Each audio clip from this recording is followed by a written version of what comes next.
Okay. All right, welcome to our meeting this afternoon, special council meeting. So we'll call this meeting to order. There was an agenda that was sent out previously. So first item of business then is confirmation of the agenda. So do I have a mover and seconder for that? Moved by Councillor Marshall, seconded by Councillor Rose. Thank you. All those in favor? That is carried. Thank you. So does anybody have a conflict of interest from what was sent out? It's hard to tell at this time until we maybe get into what we're talking about, whether you'll know. But if you find that you are into a conflict at that time, you can always declare it at that particular time. So we have a number of reports that we're going to deal with this afternoon. Actually, all of the department heads, the senior managers are going to give us a report. So I'll just remind you when we go into that for the reports that we are going to mute ourselves and shut the cameras off so that they can share their screen. And then after that, when the presentation is done, we can revert back and turn the video back on. And if you have a question, you can unmute yourself. So I think we'll get started. I'm going to just turn it over to Jeff for the start. And do we need a motion, Carla, to relax the rules? We're going to do that. That is correct. We'd like a motion to relax. Okay, so a motion to relax the rules for this afternoon. Councillor Bell moves. Do we have a seconder for that? Councillor Matheson, thank you. Okay, all those in favor? Wants to be relaxed? Everybody wants to be relaxed. Excellent, good. That's carried. Okay, Jeff, the floor is yours. Good afternoon, everyone. And Kristen, I'll ask if you could please share the screen. Kristen's going to advance the slides, and you'll hear the presenter in each case asking Kristen to advance the slide each time. We'd let me be responsible for that, but I'd get thinking about it and get distracted and we'd be stuck on a slide for a while. So Kristen, you can go ahead. So we're into just confirming, sorry, that you can all see the screen that says Municipality West Perth Special Council Budget. Yes, we can all see it. Perfect. So if you want to move ahead, Kristen, thank you, to the next slide. So we're in the report section of the agenda. The overview, I'm going to provide a bit of an overview that is going to explain how we're using this year as the year that we're going to tie our budget planning process to our strategic plan and the various elements that we're going to put together to bring that to fruition and to lead to the ultimate creation of a budget on an annual basis. So we're going to talk about how we anticipate the budget cycle working. It didn't go exactly that way this year for a number of reasons, and we'll talk about that. Going to have department presentations and then discussion. So if we can move ahead, please, Kristen. Thank you. So the way that I'd like to go about this is I'm going to provide the background overview, tying strat plan together, and going to actually try to bring. There's a number of complicated documents, and it's a new process. So I want to just kind of go through and lay down this background and then make sure that we've got, if there's any questions about that, and we'll then move into individual department head presentations. I'll say that when we get to the department presentations, you'll see work plans that integrate strategic and operational activities that they anticipate in this next year. We're going to ask them to provide highlights of last year, 2020, and then move into the next year. And in each case, if there's questions about that specific department, we'll ask that you ask, and the department heads will let you know if it's more of a broader question that can be saved until the end after you've seen all the presentations. And I'll also mention to you that with the council agenda, you received a a corporate implementation plan.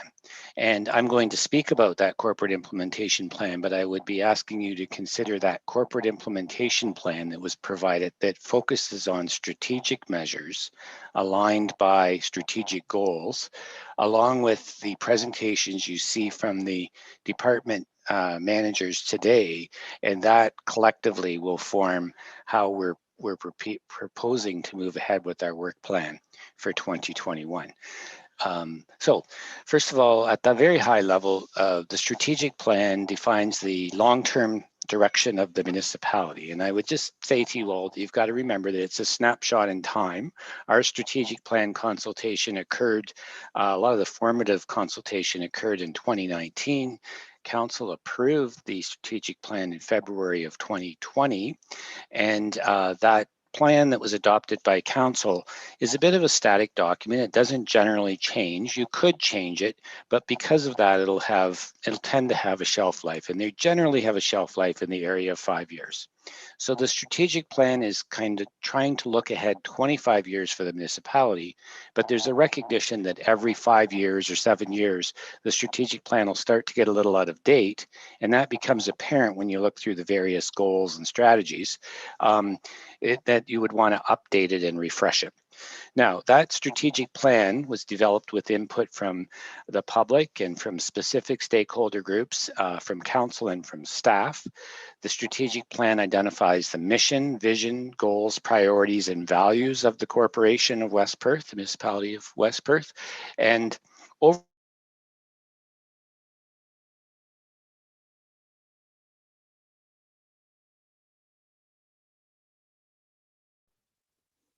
Jeff, I can't hear you. Did you freeze?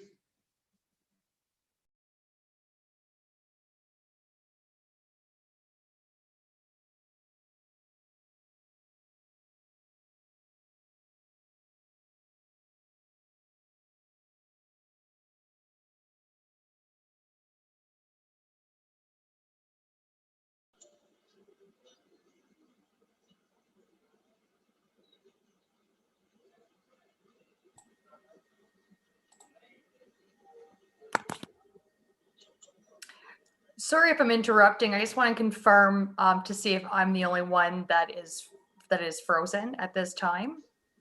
No, I got two texts. There he's back.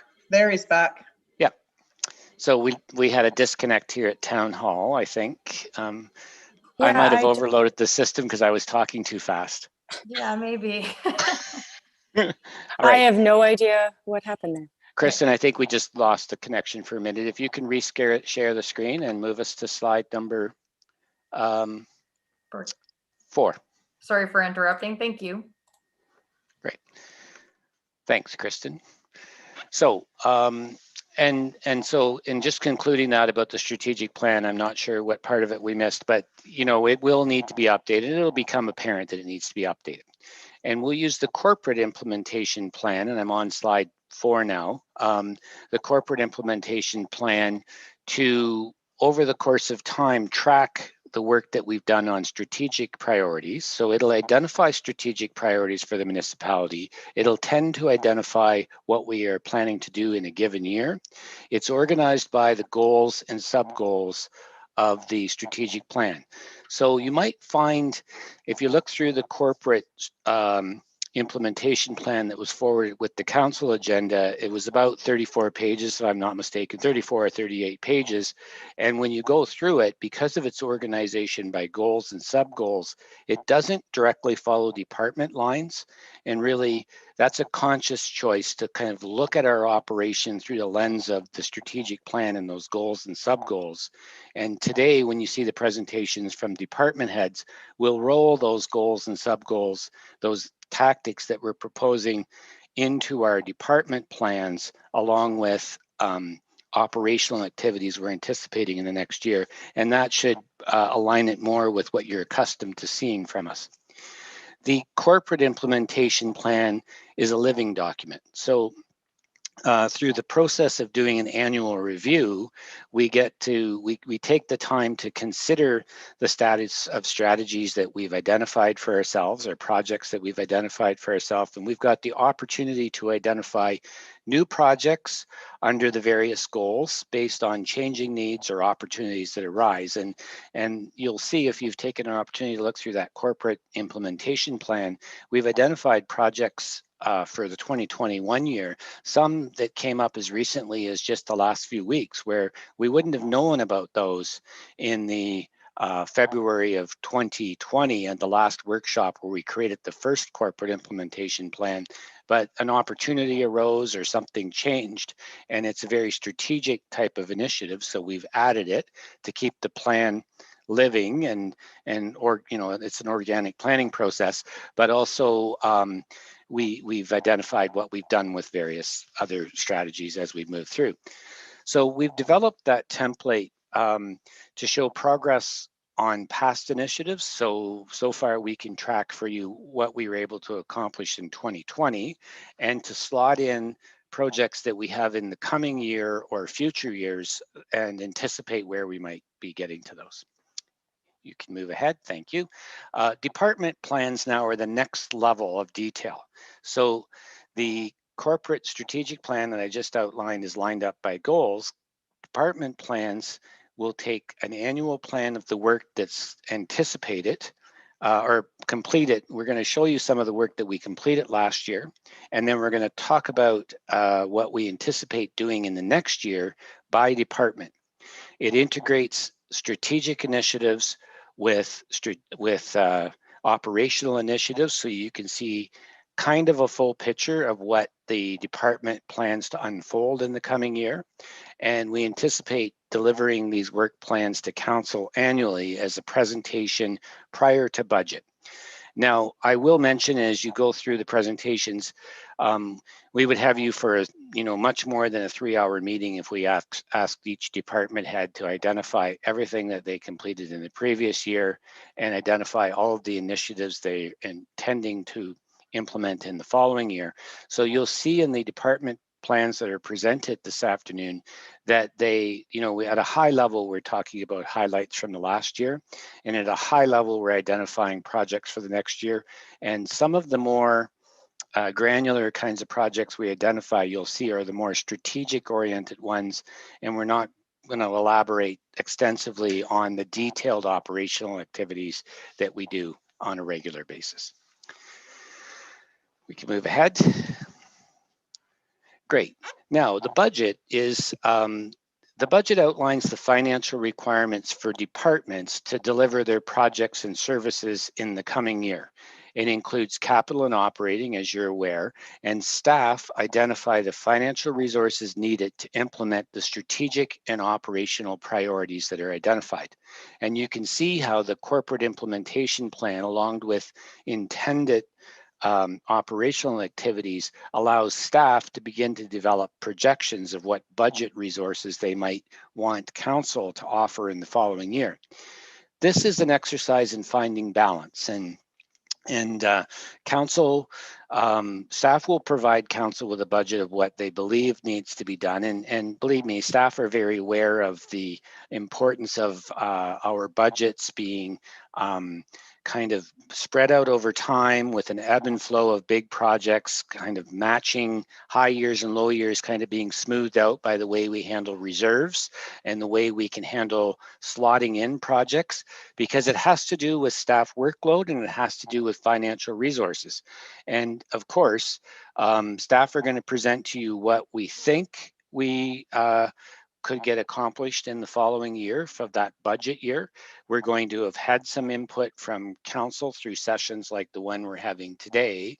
And then it's going to be, when we create the detailed budget, it'll translate into a number, a budget number, which could have an impact on taxes or rates. And at that point in time, council has to make the difficult decisions of whether they want the priority to occur in the short term, and we need to get the resources that we need to do the work, or whether that project slots in a year or two down the road. And this concept of strategically laying out the budget by staff and putting it in front of council for making choices gives council the ultimate decision authority around what amount of work they're going to approve through that budget approval process. We can move ahead. Good. And so the way it all fits together would be that the strategic plan leads to the corporate implementation plan and leads to the annual department plan. And these are all inputs to ultimately the budget, We arrive at council with a detailed budget presentation. And then the anticipated annual cycle, and I will acknowledge that we weren't able to put it into this cycle this year, but we would anticipate this cycle in future years. It would involve a corporate implementation plan and probably work plans, and we really have to see how much. I think we can do those both at the same time, late November, early December, the kind of presentation you're seeing today. And then each year, you would see the budget to actuals come in after the year end. So we pass that December 31st date for our calendar year of budget. We get the budget and to actuals in. And by late January, we have enough of the 2020 year end cleaned up, probably not fully cleaned up, or the previous year end cleaned up, to be able to bring in surpluses and to bring in how we did the previous year with budget and actual, and bring you a budget document, which is the foundation of the budget deliberations, which we would arrive at in mid-March. Our final approval by mid-March generally. So the 2021 budget challenge, I want to say a couple words about it. And I want to start out by saying it's the first year of using the strategic plan and the corporate implementation plan as significant inputs to the budget process. That we obviously have some complications with the 2020 year. A really big one is, the year of COVID. And I think, as a staff, we take a great pride in saying that we've done our best to not allow 2020 to be identified as the year of COVID, because we actually pushed forward with a lot of projects despite COVID. I think we did really, really well, but because of operational limitations and because of sometimes just having very aggressive lists, there were projects that we weren't able to get completed. And so the other complications for 2020, we've got, the audit delay, and that is a bit of a function of the auditor. Things have changed and all the deadlines changed, and audit work these days is a lot more complicated because the traditional deadline cycle isn't in place the way it was. We have this corporate culture of pushing through our planned projects, and in our regular meetings, we really didn't have a lot of discussions about what are we going to cut. We really talked about what we could get done and how we could keep moving forward the business of the municipality. And I think we've done a great job of getting done what we can do.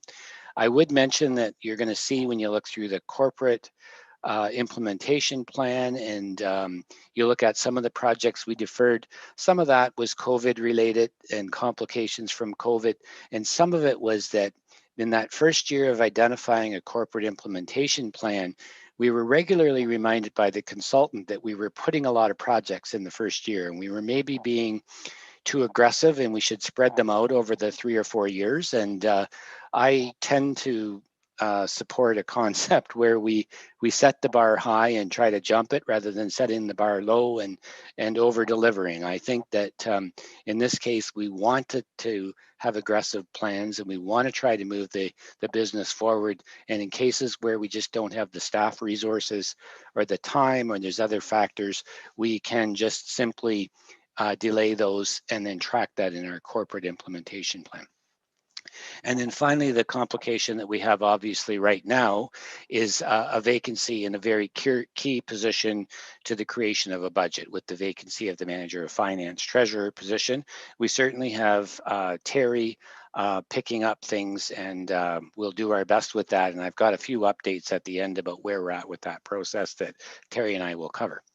Now, the plan from here is that we've developed this new process. I would encourage you all to be patient about the fact that when you go through the corporate implementation plan, you'll find that the process isn't perfect. There's some, we've been a little inconsistent in the way we've filled in numbers. In some cases, we've even had some inconsistency in the way we've identified financial resources.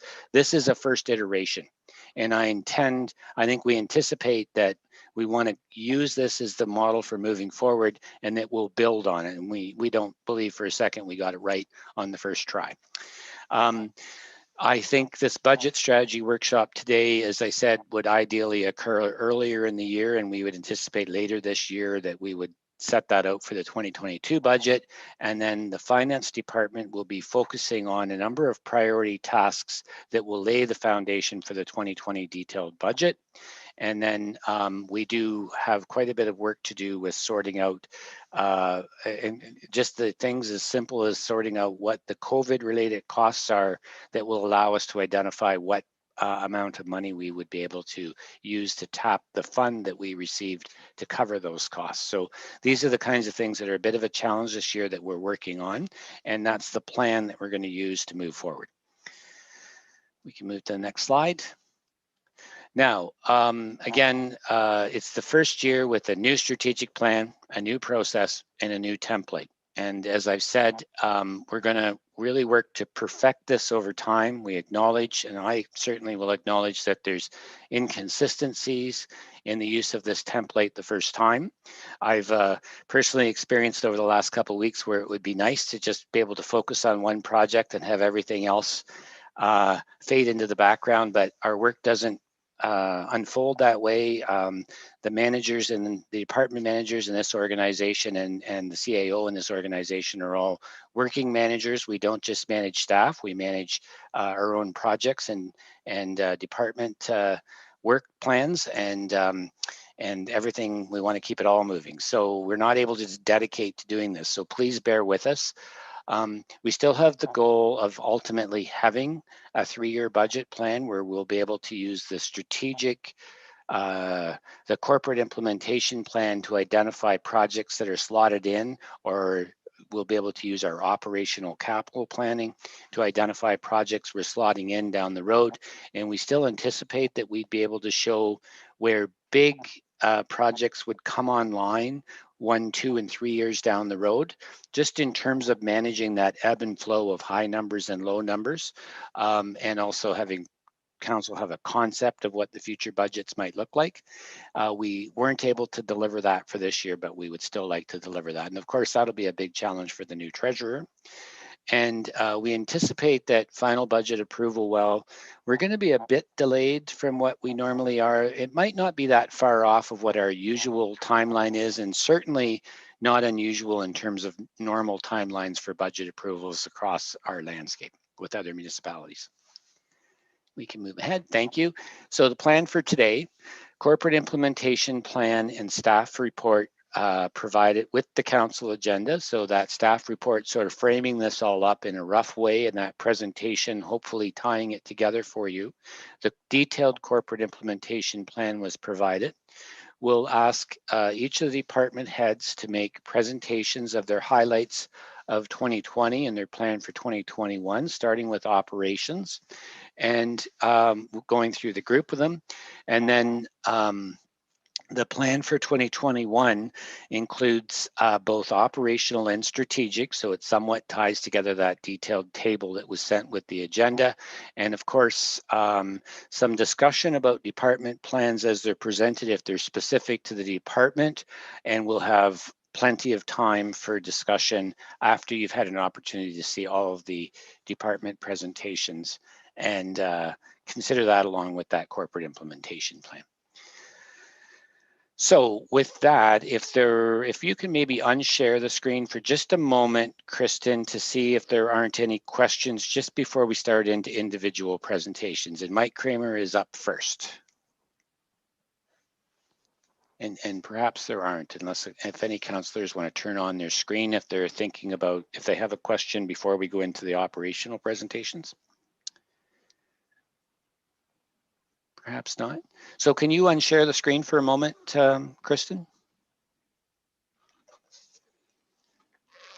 Sorry, I thought it was. Yeah, no, it looks like doesn't there's work. no questions, no cameras lit up. So I think we'll move into Mr. Kramer. Heavy on the Mr. All right. Good afternoon. A planner likes to talk about plans. I'm glad we're not playing a drinking game where we have to do a shot every time he says plan. So, operations department, you could see everything that we do kind of there is, it's basically everything from within the 66-foot road allowance of the roads that we manage. Next slide. So this is my department. We have it all broken out into roads and environmental services. We have still have it divided into urban and rural. And then for environmental services, we have our water, wastewater, our meter readers, and our 2 landfill attendants. So in total, I have 20 people underneath the operations department. Next slide.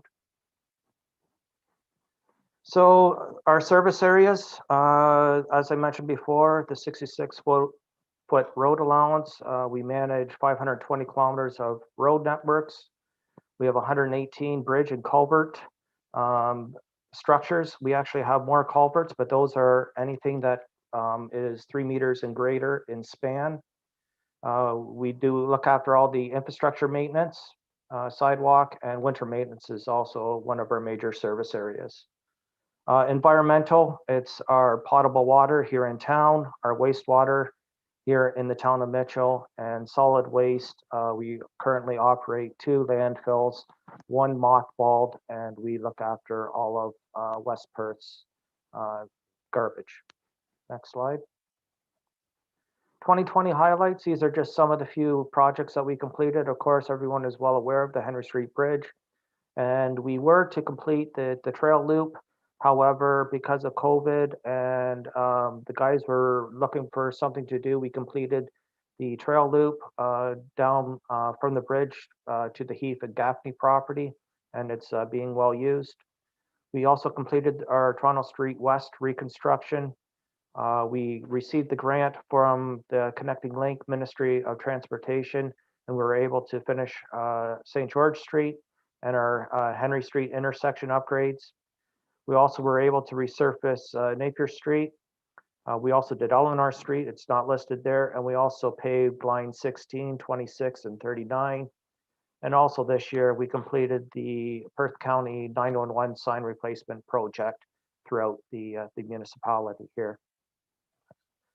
Our 2011 projects, what we're looking at, the bridge repairs, we're already have out to tender for the structure of O28F. That's the boundary bridge between us and Perth South. We're also looking at doing some structural repairs on structure 003M, which is our St. Andrew Street Bridge here in Mitchell. We're looking at Nelson Street reconstruction for our project this year.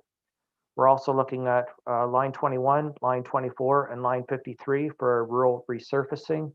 And we already have committed to participate with the County of Perth with their line 55 Moncton project for our line 53 project. So we are partnering with them.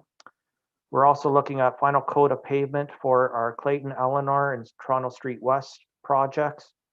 And we also applied for this year through the Connecting Link intake number 6 grant is to complete Ontario Road.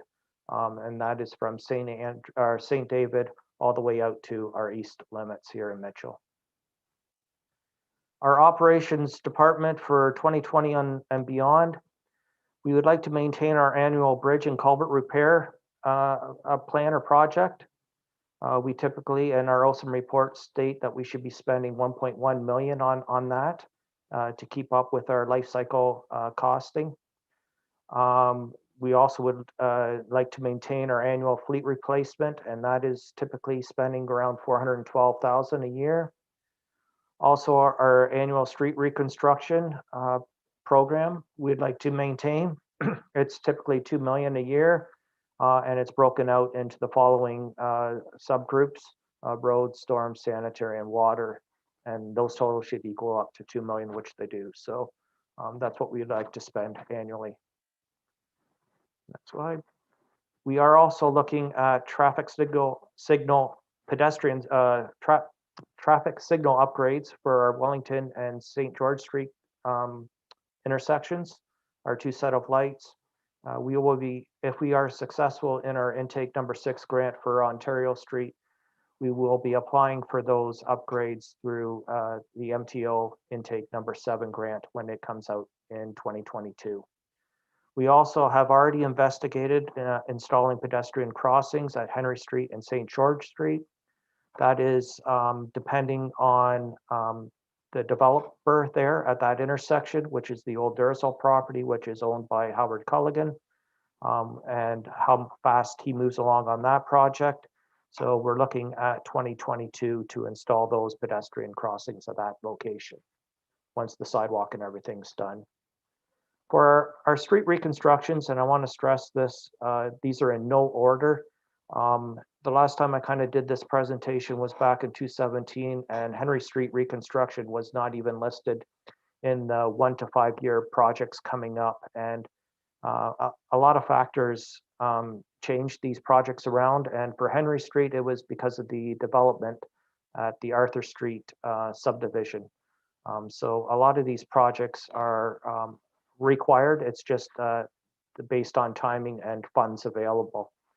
Some of these projects that we're looking at are Henry Street from St. Andrew to Pond, Wellington Street South, Lane to Frank, Georgina Street from St. Andrew to Wellington, and we're looking at Wellington Street North from Henry to Francis within the next 5 years. For our environmental department, wastewater and treatment plant upgrades and expansions are required. We've been dealing with this for the last couple of years. We've had many discussions and conversations with the Ministry of Environment and our consultant engineers. We have been at a standstill. It's because of our major contributor, Safina, not being able to give us some numbers and quantities that we require. And they have promised us that in early 2021, this spring, they'll be giving us some of their numbers and what they're planning on doing at their facilities to help alleviate some of the stuff that they're sending to our wastewater treatment plant. And also 22 and beyond is our domestic landfill cell expansion. We are still working on our first cell development. Originally, when that was developed back in 2010 and 2011, that project and that cell expansion was only to last us 10 years. We haven't even come close to filling that cell yet. So you can tell that the Mitchell residents and our diversion rates and the amount of garbage that our citizens are looking and taking care and using our recycling and diversion programs, that our cell is lasting us a lot longer. But however, that future cell expansion of 2.5 million back in 2010 dollars, it's probably around 3 to 3.5 million. Now we're probably looking at an additional 5 or 6 years down the road, but we need to just keep that in mind. Any questions?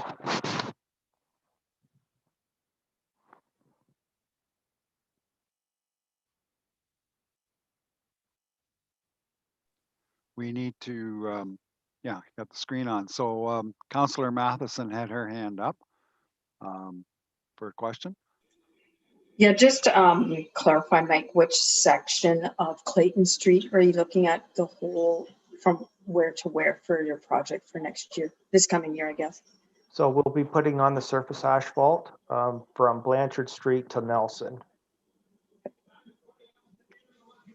I see Doug on here. Do you have a question, Doug, or you're just on here? I thought we were all supposed to turn our pictures on when person. Yeah, no, that was kind of, you can, that's not a problem. Yeah, Mike, I got a great question for you. Say the citizens of south of Frank Street come and want, as they come all the time and want their street and the sewers put in. Yeah. Would we just do that and debenture it? And because they have to pay for it, correct? Because we did make an oversized sewer at Van Pelt's to accommodate that. So there's two things, Doug. Back in 2004, council said that we would not install sanitary sewers at that location until the residents came to us and demanded it. The residents in that subdivision, which we'll refer to as Fisherville, they will be paying for it based on their lot frontages. We are getting closer to the point of where it is required. The developer to the north there is planning on doing something on Nelson Street, which will assist in us servicing Fisherville in the future. But as of right now, due to COVID, I was wanting to last year sit down with the residents and have an open discussion or a meeting or a survey discussing their thoughts on whether or not they wish to proceed with sanitary down the road in the future, just because we have to do a lot of engineering and figuring out the costs and giving those residents that opportunity to save and to budget for that item. Okay, any other questions? I don't see any more faces, and I don't see any hands up or anything like that. So that concludes your presentation, Mike, I believe. Yes. And oh, Steve is on. Do you have a question, Steve? Yes, I do. So the crossing of St. George on St. George Street that we would put off till 2022. What's the effect of the subdivision, the Culligan subdivision there? How does that affect it in a big way? Because 2022 is a long ways away for people crossing that road. Yeah, the developer will be requiring to upgrade the section of Henry Street from Pond to St. George, and he'll be requiring to install sidewalks. Currently, we have no sidewalks there. And also then to the east, that block between St. George and St. Andrew, we have no sidewalks either. So Right. we have to install the sidewalks first before we can start directing people to cross at that location. Okay. Okay. Anybody else? All right. Thank you, Mike. Good report. I'm not sure if it's me, but Walter, you're coming in really faint. I can barely hear you. Okay, is that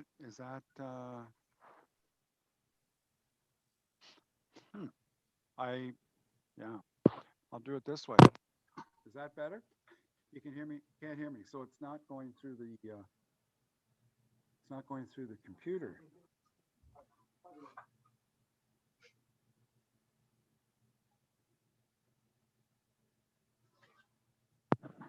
Is that any better? That's better. Oh, okay, I don't know what happened. We unplugged it, plugged it back in again. So I don't know. Anyways, thanks, Mike. Good report. Okay, carrying on then. Next is Darcy with Recreation and Facilities. So Darcy, the show is yours. Good afternoon, everybody, and thank you very much, Mayor McKenzie. First of all, I'll just explain the three pictures that are there on my introductory slide. Is the new generator at the community center that has been installed, and the TSSA inspection happened today, so that'll be up and running. Our new battery powered Olympia, and Mackenzie Hintz showing off our new wheelchair for the splash pad that was donated by the Optimist Club. And we just recently, at the end of the season, got the chairlift for the pool that was donated by the Optimist Club that'll be installed this spring. So that's pretty exciting to have those two assets as an accessible asset. So you can move on to the next slide. This is the breakdown of our department. You will now notice that Parks is under Recreation Facilities.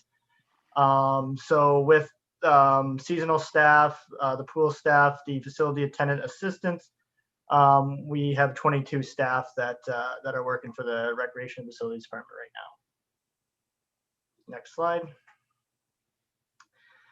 So our service areas, park and community facility management and operations. So the bookings of the community halls, maintenance, cleaning of the community halls, and any capital projects there, and delivery of quality programs. Unfortunately, that's slowed down a little bit due to COVID, but we are ramping up our preparation and ready to go as soon as the COVID restrictions are down. And that includes program planning, registration, and delivery of program for all ages. Next slide. Municipal facility maintenance, so all the facilities that we use Municipally, the town hall, the fire hall, that kind of stuff, the maintenance and cleaning of it, health and safety inspections, and capital projects. And now the beautification and upkeep of passive parks and natural spaces that we're taking over from Mike's department, keeping the same service expectations, but just be underneath the recreation and facilities department. Next slide. So our 2020 highlights, the fire hall completion was definitely a highlight for 2020. And with that, the tennis court relocation. The tennis court is at about a 90% completion. The final coat and painting will be done first thing in the spring, and grass seed and all that will be done in the first bit of the spring. So we plan to be operational by the second week in June for sure. Our community center generator that I showed the picture of, the upgrades to the refrigeration system, which was a new chiller and a new compressor, being able to operate the pool and splash pad under the COVID guidelines, and as well as our accessible additions that I spoke about at the start. And then our COVID additions and maintenance to all facilities, being able to respond to the needs of the pandemic and doing everything we could to get as many facilities open as we could. Next slide. Our 2021 projects is the new administration office. Hopefully hearing back from the ISIP recreation grant on the Ketterson Pavilion and accessible pathway. Electrical panel replacement at the community center. That's for the compressors. That one actually has survived a fire in the past and has been rebuilt, and it's in tough shape and needs to be looked at. Arena roof and siding project. So the roof on top of the kitchen that's down from the roof we just put on has now started to leak.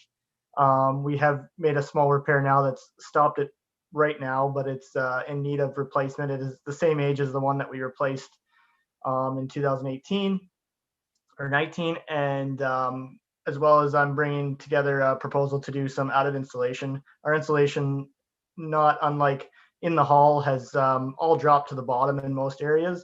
We have one wall in the community center that if we get cold weather for an extended period of time, we have to run a tap from time to time to ensure that the lines don't freeze in those walls, just because the insulation isn't there for them. So I'm bringing together a capital project that would repair that. Tennis court completion, as I spoke about in the programming for it, we're really excited to start programming the tennis court, and we got some great ideas for that. And then the review of YMCA program that we spoke about at the Monday's council. Next slide. 2022 and beyond, adding solar panels to the fire hall to produce some electricity that we can use at the current fire hall and the added municipal office. The Ketterson Park master plan, so completing all the short-term goals that the Ketterson Park Master Plan Committee outlined. The two that would be left after the pavilion would be a permanent location for All Wheels Park and the Crystal Palace access improvements. A new condenser for the ice plant. The life expectancy is 2023 for that. And new ice surface floor with brine lines. That is a 50-year mark, which when we hit in 2024, the ice surface concrete floor is at its life expectancy. So that's going to be something we're really going to have to look at and get our heads wrapped around what we want to do. It is currently a 180 by 80, which is smaller than most regulation ice surfaces. So if there was a time that we would want to change that, that would be the time to look at that. Or the possibility of a second ice pad would probably be explored at that point in time as well.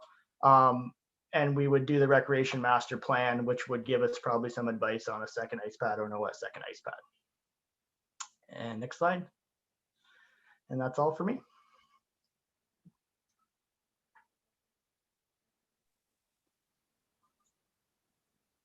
Okay, thanks, Darcy. Any questions for Darcy on his presentation?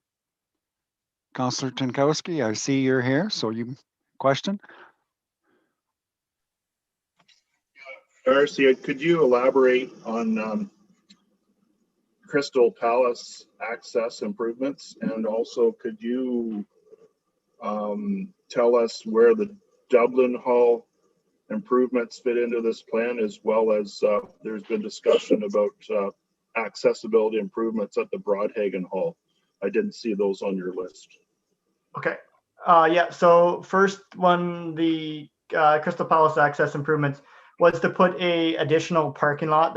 That's more working with the Ag Society in that. One thing with when we did the permanent spot for the skate park, that is taking up a lot of the parking for what the Crystal Palace used. So one thing that was identified in the Ketterson Park master plan was to get an extra parking lot for them, an additional parking lot. I think they were going to help a lot with the logistics, but it's working with them to get that done. The Broadhagen accessibility, I have worked with the Broadhagen Community Center. We did apply for one grant, but unfortunately did not get it. In putting some accessible buttons on their indoor-outdoor washroom, the one that can be accessed from the outside and can be accessed from the inside. So we'll continue to work on that and check grants on that. But yeah, I'll work with the Broadhagen throughout the next couple of years to get that done. The Dublin Hall is fully accessible. We did back in 2018 received a grant for accessibility and putting buttons on the Dublin Hall. So that's done. It's the washrooms, the outdoor washrooms that aren't done. They were in the 2020 budget, but as I reported to council, they did not get complete just due to contractors getting busy and our timelines just didn't work. So I will be recoding that in the spring. But I think that answers all the questions. Good. Any other questions from anybody else? Okay, thank you very much, Darcy. Good report as well. Thank you. Next item then is the building department, and we'll turn that over to Bob. Thank you, Your Worship. First slide identifies the components of the department: Chief Building Official, Bylaw Enforcement Officer, Building Inspector, and Building Administrative Assistant. Next slide, please. The service areas provided by the department: zoning compliance certificates, zoning application processing, site plan agreement processing, building permit application processing, plans examination, issuances of permits, investigations for non-compliance of building code and zoning, complaint-based investigations, unsafe emergency investigations, and general inquiries. Next, please. One of the highlights of the 2020 year, because of COVID, we've moved ahead with our plan to go to an online permit application system. It's functioning very well. If any of council or public, we have had the opportunity. Next slide, please. We do have an online portal on our website. We have a number of contractors that are using this service, and it is working out very well. It's saving a lot of time and paper movement between the doors and the department. Department highlights: we have a number of residential projects pending and on the go. East Haven Developments, it's Bob Scott subdivision on the end of Henry Street. Yeah, mixed housing with singles and semis. There'll be 82 residential units there. We're well into about the first 8 months of the building there, and there are approximately 20 units ready for occupancy or under construction. Eleanor Street, this was an infill for Art Minen. It's an 8-unit rental row house, very well put together, very few problems with the project. Upper Thames Village, Van Pelt's condominium complex on Upper Thames Lane. We have 25 single detached dwellings there and 1 fourplex that will be starting within the next month. The Ritz Villa, the first connecting link between the existing building and the new expansion, is just getting out of the ground. The concrete work base has put in there, and it's proceeding accordingly. As other departments have mentioned, we've completed the operation of the fire hall and occupancy there. One of our industrial developments over the last few months is the development for Hogslat down on Frank Street. Another large agricultural project was Hillside Manor, which is a large dairy facility just southwest of town. Next slide, please. Overview of how everything fits together. Our strategic plan, corporate plan, and annual department works together in anticipated cycles. So we are in budget deliberations for the year end, and the departments are working together to come up with an acceptable budget. Next slide, please. I think we've skipped a few. I think that jumped back onto us, Kristen. Should be down about 29 or 30.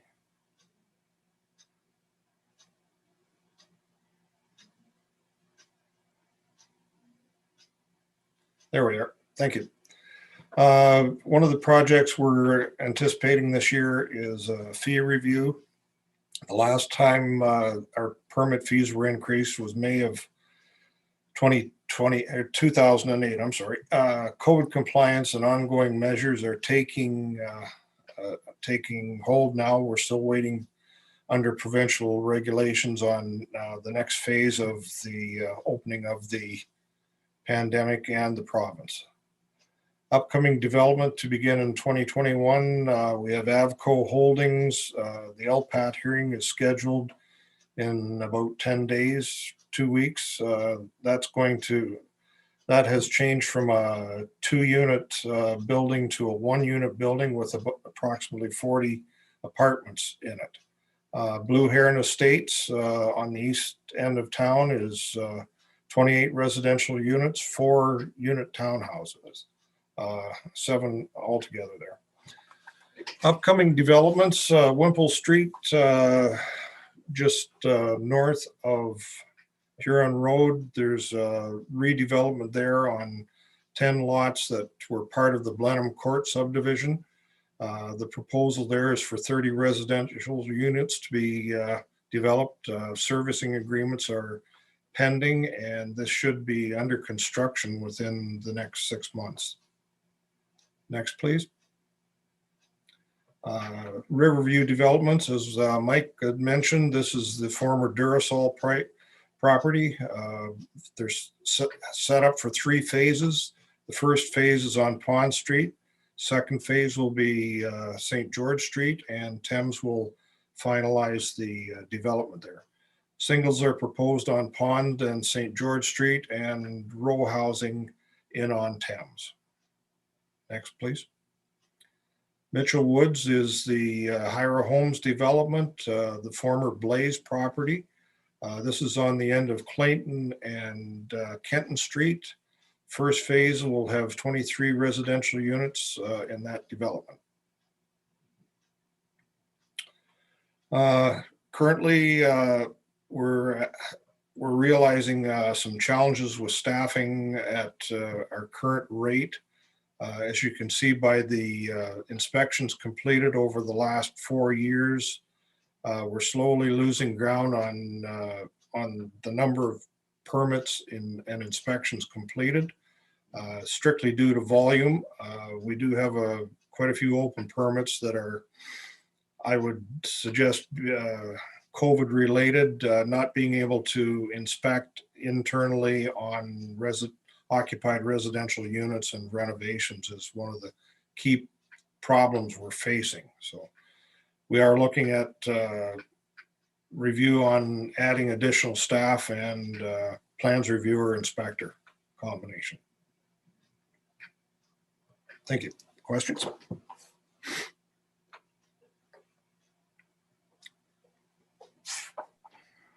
Okay, questions for Bob? Councillor Jankowski? So Bob, is it a fair assumption or fair premise to make that the cost of any additional staff to deal with the increasing volume of permit submissions, the cost of that could be absorbed through a combination of the fee schedule changes that are contemplated, as well as the amount of money that are held currently in the reserves for the department? Yes, realigning the permit fee structure would accommodate additional staffing.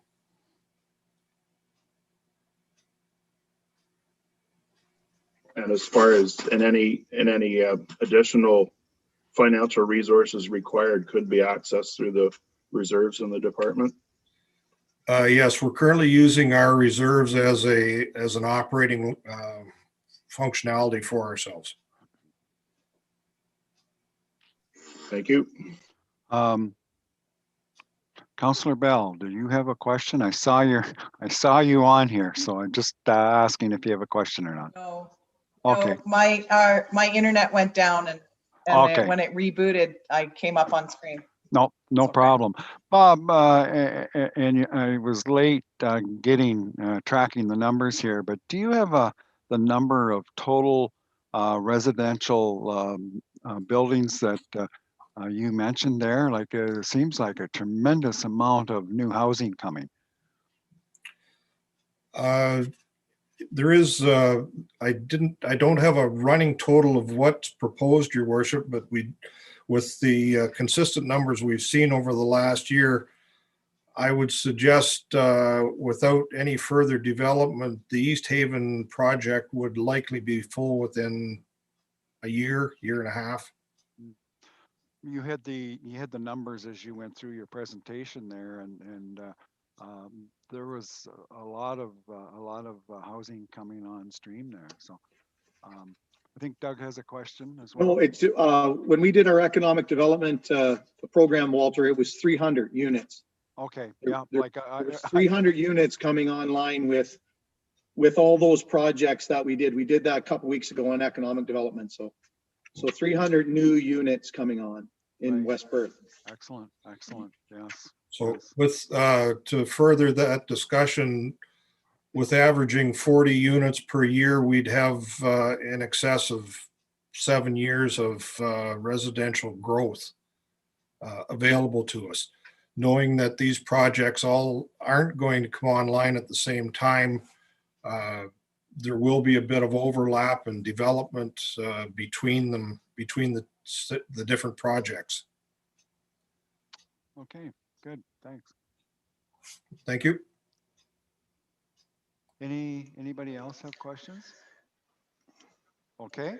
Walter, can I share something? Yes, sure. Go ahead, Jeff. If I could ask the host to allow me to share my screen, I'll just show that page from the Economic Development newsletter. And also, if I can start, I don't need my video, but all right. So this is the document from the Economic Development newsletter. Are you able to hear me?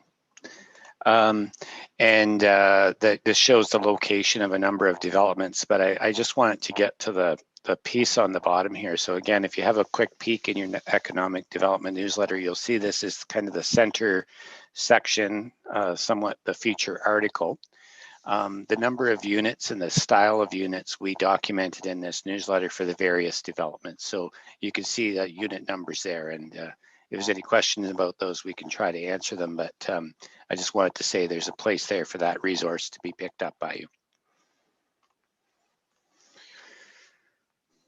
Okay, thanks, Jeff. And I should have known that. I do have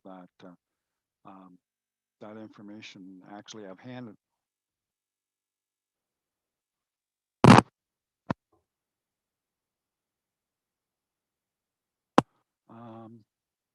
Not sure what's going on. Is that You're better? back, Okay. Walter. You're Okay. back. I don't know what's going on. I keep cutting out or whatever.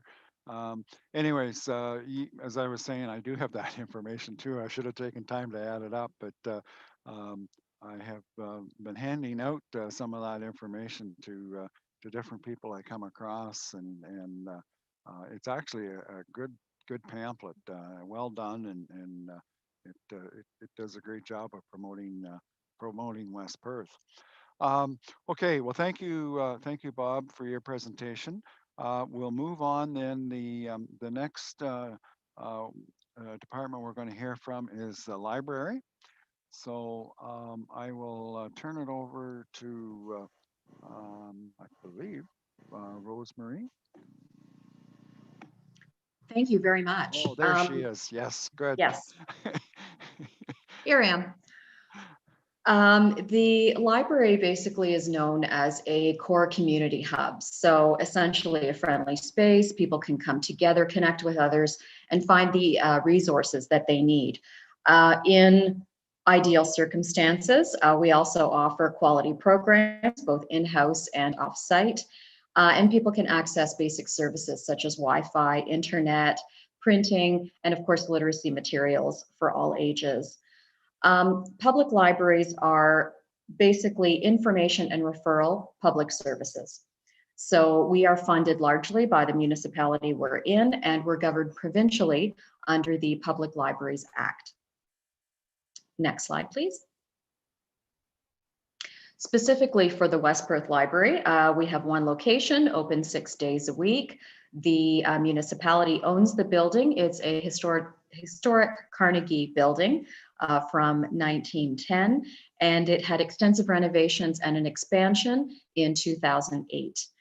I have 2019 statistics here because 2020 was not a typical year for many reasons. But basically just showing that the library is a very well-used public service. And in fact, when we combine the physical collections with the digital online resources, we give a value of approximately $244 per year per resident. Next slide, please. In terms of the staffing, the library board should be on this chart as well. They take care of the governance and the overall oversight of the library. The library board currently has 9 volunteers that represent the community at the board meetings. In addition to myself, we have 4 part-time adult staff members, 2 student pages, and we have a group of friends of the library that are made up of volunteers from the community that we hope to engage much more robustly starting this year. Next slide. In terms of partnerships, West Perth is the library is part of the Perth County Information Network. This is basically a consortia of the 5 library systems in Perth County. So it is West Perth, North Perth, Perth East, St. Mary's, and Stratford. And we share resources. We share the purchase of electronic resources, and we share our physical resources among each other. So West Perth residents don't only have the benefit of whatever we may have in our building, but also what everyone else has in their buildings across the county. We are also accredited provincially, and we are part of the Ontario Library Association, which provides, among other things, it provides training opportunities for library staff. And we're also part of the Federation of Ontario Public Libraries, which is an organization that looks at legislation pertaining to public libraries and ensures that we are all compliant. In terms of highlights, you'll see that this is in a chart format, and that's because the library basically has 3 plans that it addresses and that it respects. First of all, there is the library's strategic plan, which is created and overseen by the library board, and that's a 4-year document. There's the municipal strategic plan, which with its own goals, and there's the recreation and leisure master plan as well, that in which the library is directly related. So any accomplishments, any projects that the library does refers back to each of these 3 plans in some way. So for 2020 accomplishments, we had staff training on accessible websites, social media, and digital resources. This is not internet access to these resources, but making these resources accessible. So for people with print disabilities, with other issues in terms of physical disabilities, how do we make online resources? And in 2020, that was extremely important because a lot of physical resources were not accessible or available to anyone.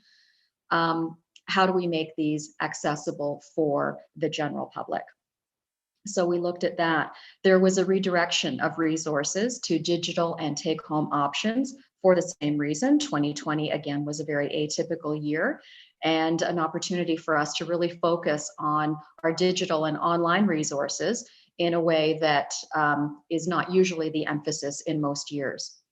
In 2020, we also looked at workplace safety protocols, as did everyone, and making whatever resources and services we were able to provide safe for both staff and patrons. Next slide. For 2021 projects, we are looking to update board policies and library policies as well. We are going to be reaccrediting, so we have to go through the reaccreditation process just to make sure that everything is up to date and complete in terms of the Ontario Library Association and their compliance requirements. And again, this is so we can maintain our membership with the Ontario Library Association and all of its training opportunities. So we'll be updating all of those policies this year. We'll be updating the library job descriptions also. And there will be a request for additional staff to address health and safety issues, and also a board-approved increase of open hours. At the board's November meeting, they approved an increase from 44 hours, which if the library were open to full capacity is what it had been open, to 54 hours. We're also going to be looking at a new website this year. Actually, that will be ready in the next 2 to 3 weeks. We're very excited. We'll be updating our print management system, so that will include mobile printing from personal devices, which will be a convenience for patrons once they are once again able to print from the library. And we'll look at branding with a library logo that it doesn't currently have. Next slide. So continuing with 2021 projects, there's a memorandum of agreement that we are putting together with the municipality. The municipality provides several services to the library, specifically HR, building maintenance, financial, and legislative guidance. IT support is actually provided elsewhere. That memorandum of agreement is currently with the board chair, and that will be passed on when that's ready. And there will be some capital projects that we hope to look at beginning this year to update on 2008 projects that had been completed in regards to the asset management guidelines for municipal buildings. We are creating a programming plan. This outlines 21st century literacies that the library will focus on in terms of programs and services, and it will provide us with community engagement opportunities as well. And we'll also update the library room rental policy, again, to incorporate community engagement. For 2022 and beyond, we hope to look at a staff succession plan. We don't currently have one for library staff, so we will be looking at that. And with that, ongoing training schedules to keep everyone's skills up to date and appropriate. We hope to look at the possibility of makerspace and equipment to complement school STEAM learning initiatives. And you may be aware, STEAM stands for science, technology, engineering, arts, and math.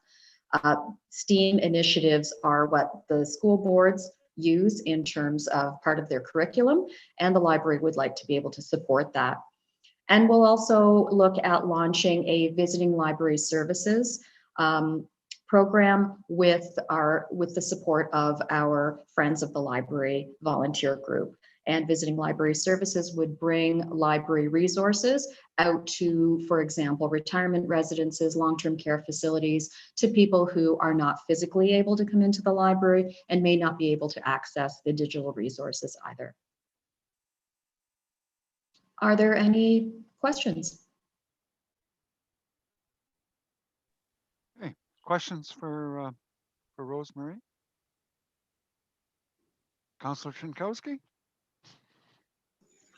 Rosemary, are you able to provide some extra detail on the capital projects that are contemplated for 2021? The three that we're looking at are relocating the CEO's office to another spot on the main floor, and that is to give staff a workspace they don't currently have. We're also looking at replacing the countertops at the service area. They were installed in 2008 with the renovations. They have a laminate surface, which in a very well-loved, well-used area has held up reasonably well for going on 13 years, but is starting to peel off. In the places where it's peeling off, it is causing some concern in terms of scratches, catching on people's skin, that sort of thing. And also, once the laminate comes off, it's an area we can no longer adequately disinfect. We're also looking at new carpeting, and that is a big project that we can certainly look at postponing if 2021 is not a feasible year for that. Okay, Deputy Mayor Ait, I see your forehead from my computer here. There, good. Because I fell asleep. Carpeting has got to be. It was that exciting, was I?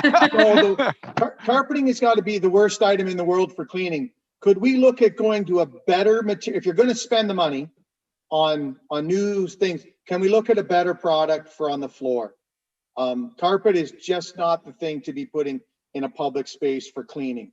Hardwood, tile, something that I know the kids lay on it, but maybe we could have some towels or mats. But when we look at stuff like that, and today's not the day to look at it. We'll have a separate day when we pick this all apart. So just a thought. We can certainly look at laminate flooring. The hardwoods would be quite an expense. It's a large building and there's carpeting throughout. So it was, there was a concern, perhaps the idea that carpeting would help muffle sound, which is ideal in a library setting.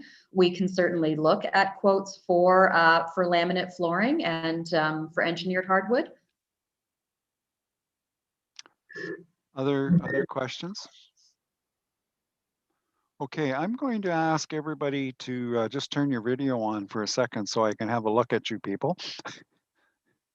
Very good. So we are approximately halfway through the presentations this afternoon, and thank you for your presentation as well, Rosemary. Would you like to take a 5-minute break, stretch, grab yourself a coffee or whatever, and then we'll come back and do the other half of this meeting?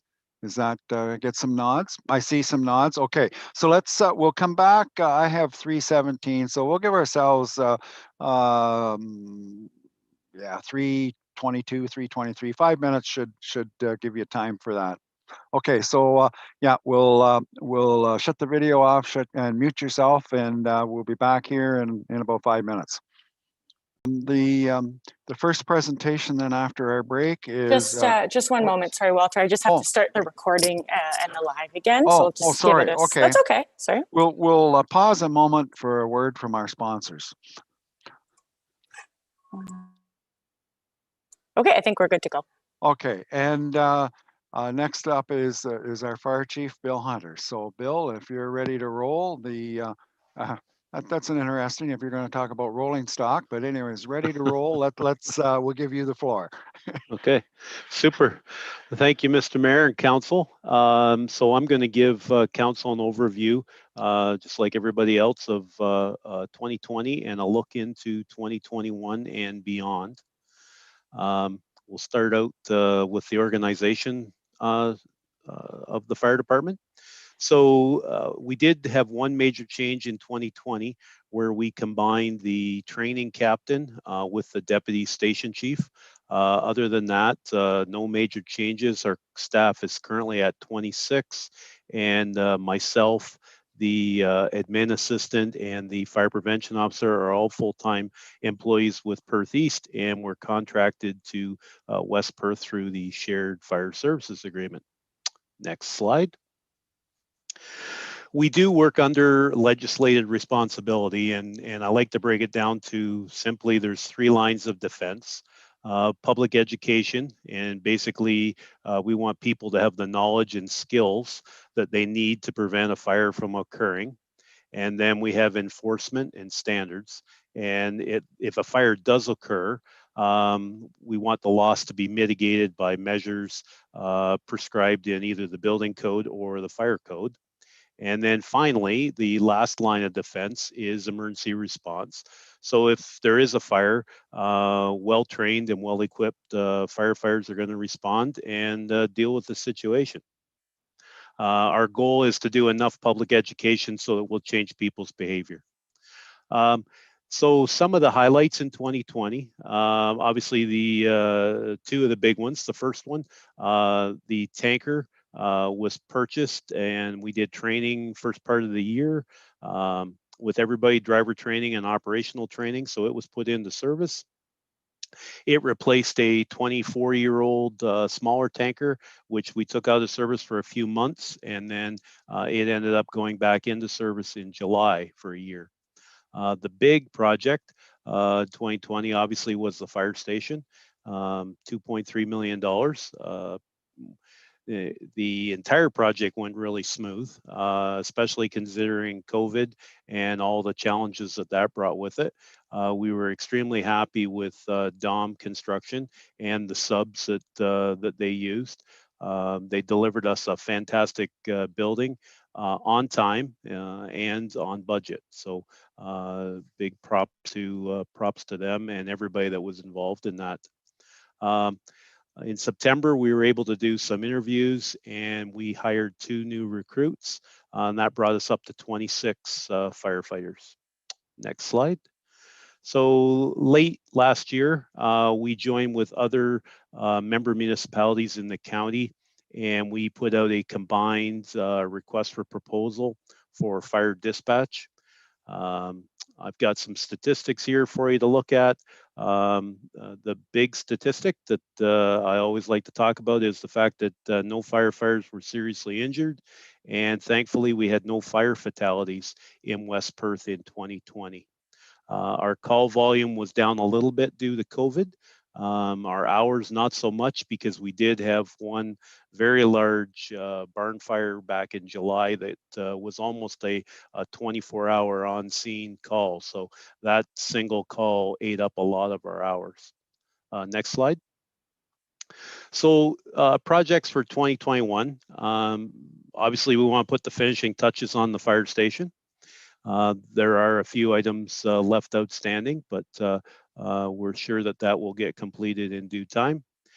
Staff is putting together an annual report for our 2020 highlights, and we will bring that forward to a council meeting in the near future. We've never done a single annual report. Usually it's just added to one of our activity reports, but we are going to put together a separate document for you this year.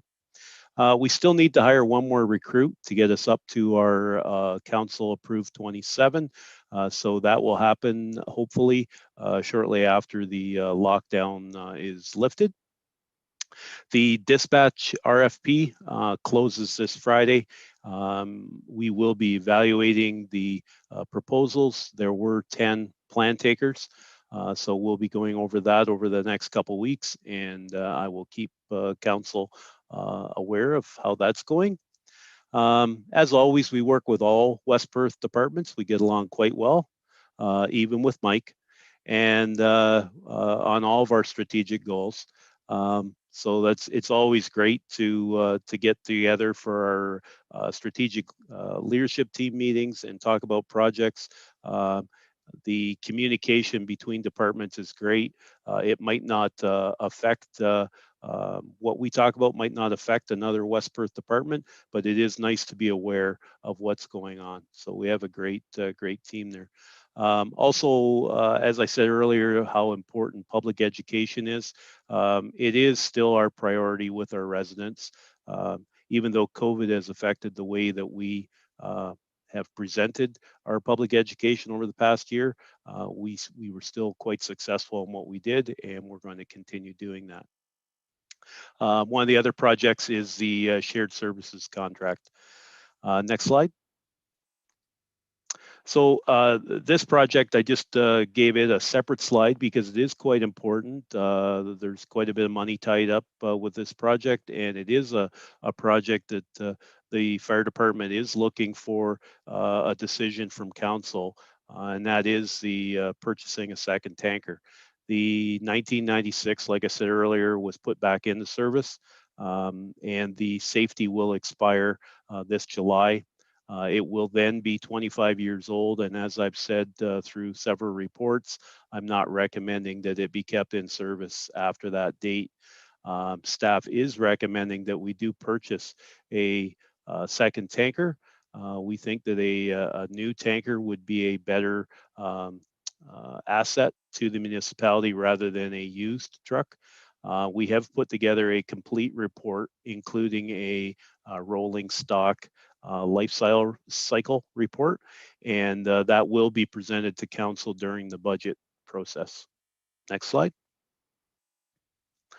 2022 and beyond, I put together some of the future big ticket capital projects that will come before council over the next few years. As far as operationally, I don't anticipate any major changes based on current legislation and standards. The department has certainly appreciated the investments that council has put into us. We're situated quite well to continue to provide a professional level of service to the municipality for the future. And next slide. I'll gladly try and answer any questions.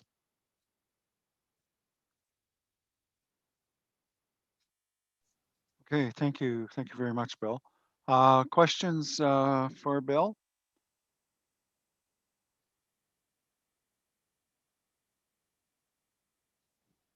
I think you're getting off lucky. You can hear me, can you, Bill? I was wondering whether you could hear me. Okay. Certainly, I anticipate there'll be a little bit more discussion at budget time when we talk about rolling stock and one thing and another. But no, that's fine. It's a good report. All right, moving on. If there's no further questions for Bill, the next one up is legislative services. And we'll ask Carla to come on and do that for us.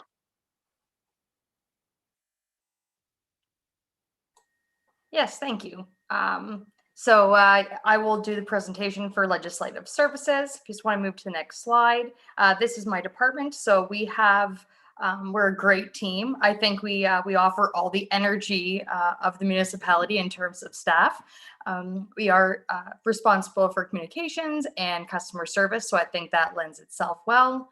In addition, the crossing guards, and you'll note the building inspector slash bylaw enforcement officer is 0.25 FTE.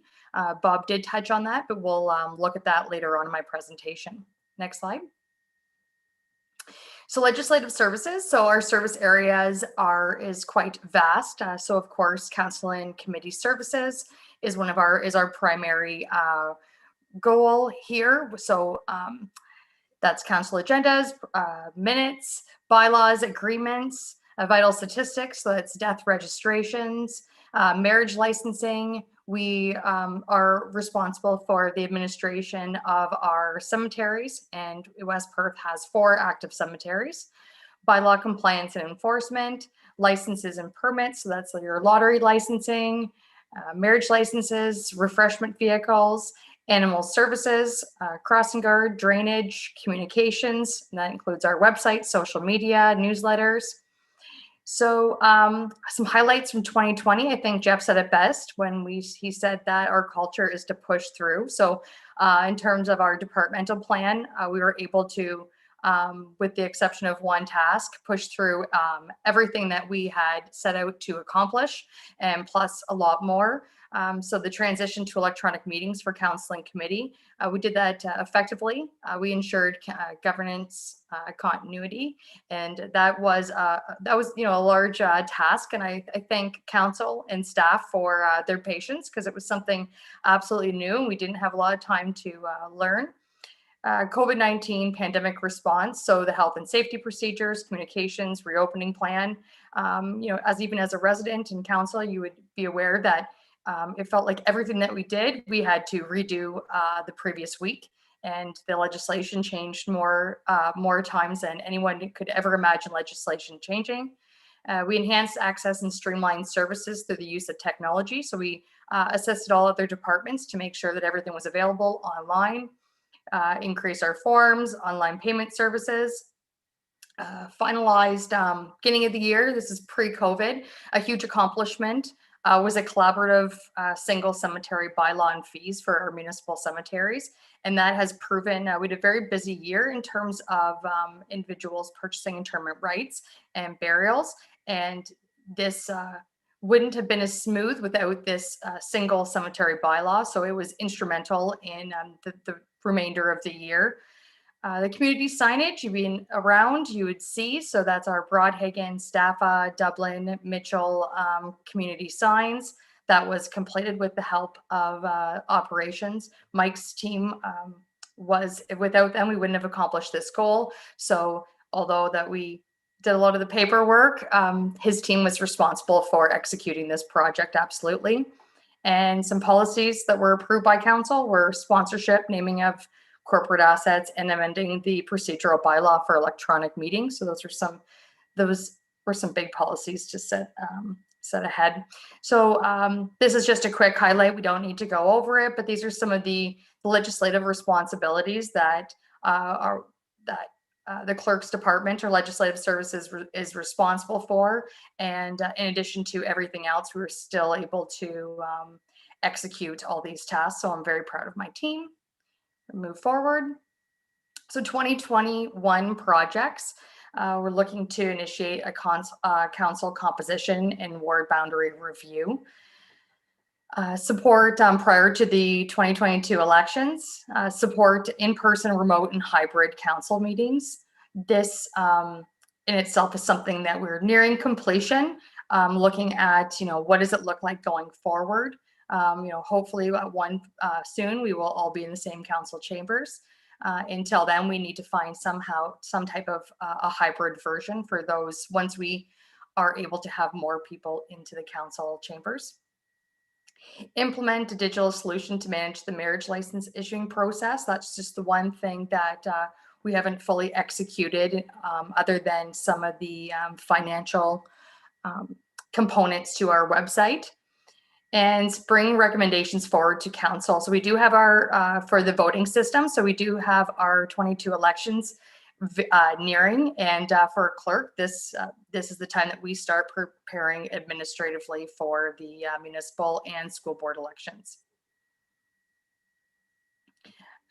Our electronic document and records management system. So we have moved forward with our deployment file. We are nearing execution of initiating and implementing the system internally. So that will be a big project for legislative services this year, and working towards a more comprehensive communication plan for residents. And what I'm referring to there is the goal is to be more proactive in our communications. So addressing, who does what services. A great example would be our social services are provided by the city of Stratford, and kind of really pushing who does what for the services of West Perth, as well as a civics 101 for residents to understand local government and engage with both youth residents as well as all residents in West Perth. And bringing forward our community safety well-being plan. That was a project that did continue throughout 2020. We are in the last draft version, and it's anticipated to be presented to the local member municipalities, as well as the city of Stratford and the town of St. Mary's in the first quarter. And some policy review that would be on my work plan would be our staff relations policy, as noted, as it would be good to have a defined one from our integrity commissioner, routine disclosure policy, complaint policy, and purchase and sale policy to be updated. And that would be for land acquisition, to provide a more streamlined process, both for the purchaser and for the municipality in terms of land sale. And of course, 22 and beyond is executing the 2022 municipal and school board elections. Then we go full cycle again with council orientation education sessions. We do still need to start looking at cemetery master plan. We do have, as I noted, we have 4 active cemeteries that have been, we have been moving forward. The single bylaw was a huge step in the process, starting to look at the potential of columbariums, cremation sections. We are using portions of our cemetery and have open sections. So having those plans in place so we know where we're going forward, I don't think that can be lost. And looking at our current service delivery models and identifying opportunities for modernization, digitization, and enhanced customer service engagement. So we'll be looking more there for engagement of what the residents want and working outwards from there. Consideration. So this slide is to just kind of give an overview of something that, you know, looking for some sort of direction, not necessarily today, but at some point needing to consider the digital sign along the bridge. We are all very well aware, I think, at this point that the quality is not great. It would be significant cost in terms of capital, not quite, you know, Mike's significant cost in capital, but definitely one that council would have to consider whether or not this is something that they would want to proceed with purchasing, or do they want to wait for some grant opportunities and take advantage of that as a project. Current budget estimate for the bylaw enforcement officer is 0.25. In this case, we're talking about the service delivery and what we're able to capture. Through Bob's report, I think it made it very clear that our enforcement officer cannot also be our building inspector. He is very much needed, and his skill is very much needed in the building department. So reviewing potential, the hiring of a part-time employee or partnering with a neighboring municipality or contracting that service is something to consider, as well as not in the 2020 budget, perhaps 2021 budget perhaps, but in the future increasing that FTE to implement an increased communication plan. And I believe that is it. So if anyone has any questions, I'd be happy to answer them. Okay, thanks, Carla. Any questions for Carla? I have, I guess, a couple, maybe a question and a comment. And I noticed when we were reading the material that was sent out ahead of time, and I guess I had kind of put that at the back of my mind and kind of forgot about it, but the taxis, we had talked about going countywide and there was no support for that. So we have a number of taxis in West Perth, I believe. I see different ones all the time. So we're still licensing the taxis. We have not, West Perth does not have an individual license for any taxi. So within the bylaw said we either license or they must prove that they have a license in another municipality. And that was to encourage that transportation method. So I can think of a number that are located in West Perth, but they have chosen to get their license in Huron East, and therefore they would be, and they have provided that license to me, they'd be permitted to operate within West of Perth. I think, West Perth has seen a slight decrease in revenue as a result of that change. However, I can say from, being in town that I've seen quite a few different taxi cab operations, and the goal again there is that our residents are able to get transportation. Nope, that's fine. And we do have some type of a mechanism to verify that whoever is around is licensed. They Yeah. Okay. No, that's fine. The other item I was going to ask, and I think there's maybe a couple others that want to ask a question, but it's with regards to cemeteries, and I see as we come out of COVID, we're really going to have to solicit volunteers to come back on. Like we've gone now basically a full year without volunteers for some of these cemeteries, and um, I'm guessing that once they haven't been involved for a year or so, it's going to be maybe a bit of a challenge to get these people back again. And we, we need these people, and it's certainly a necessity to keep the volunteerism and keep it local. So I just throw that out as a potential issue that I see coming down the stream. Yeah, and that was identified in that implementation within the council agenda as part of the overall reviewing what our volunteers are doing. So, I do think I've seen that Councillor Trentowski jumped on, and plays a significant role in North Logan Cemetery, just in particular. And there's some things that we are asking the volunteers to do that we should be either having operations staff perform, or we could reach out for volunteers, even student volunteers, or contracting those services out and capturing that revenue from our care and maintenance. We value the volunteers. Without them, we couldn't be as successful. But I think Councillor Trentowski would say some of that heavy lifting that we've been expecting our volunteers to do,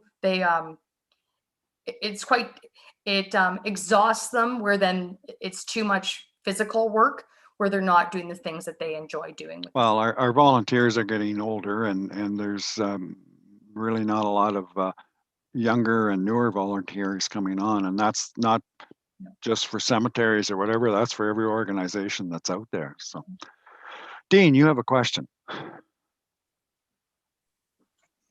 First,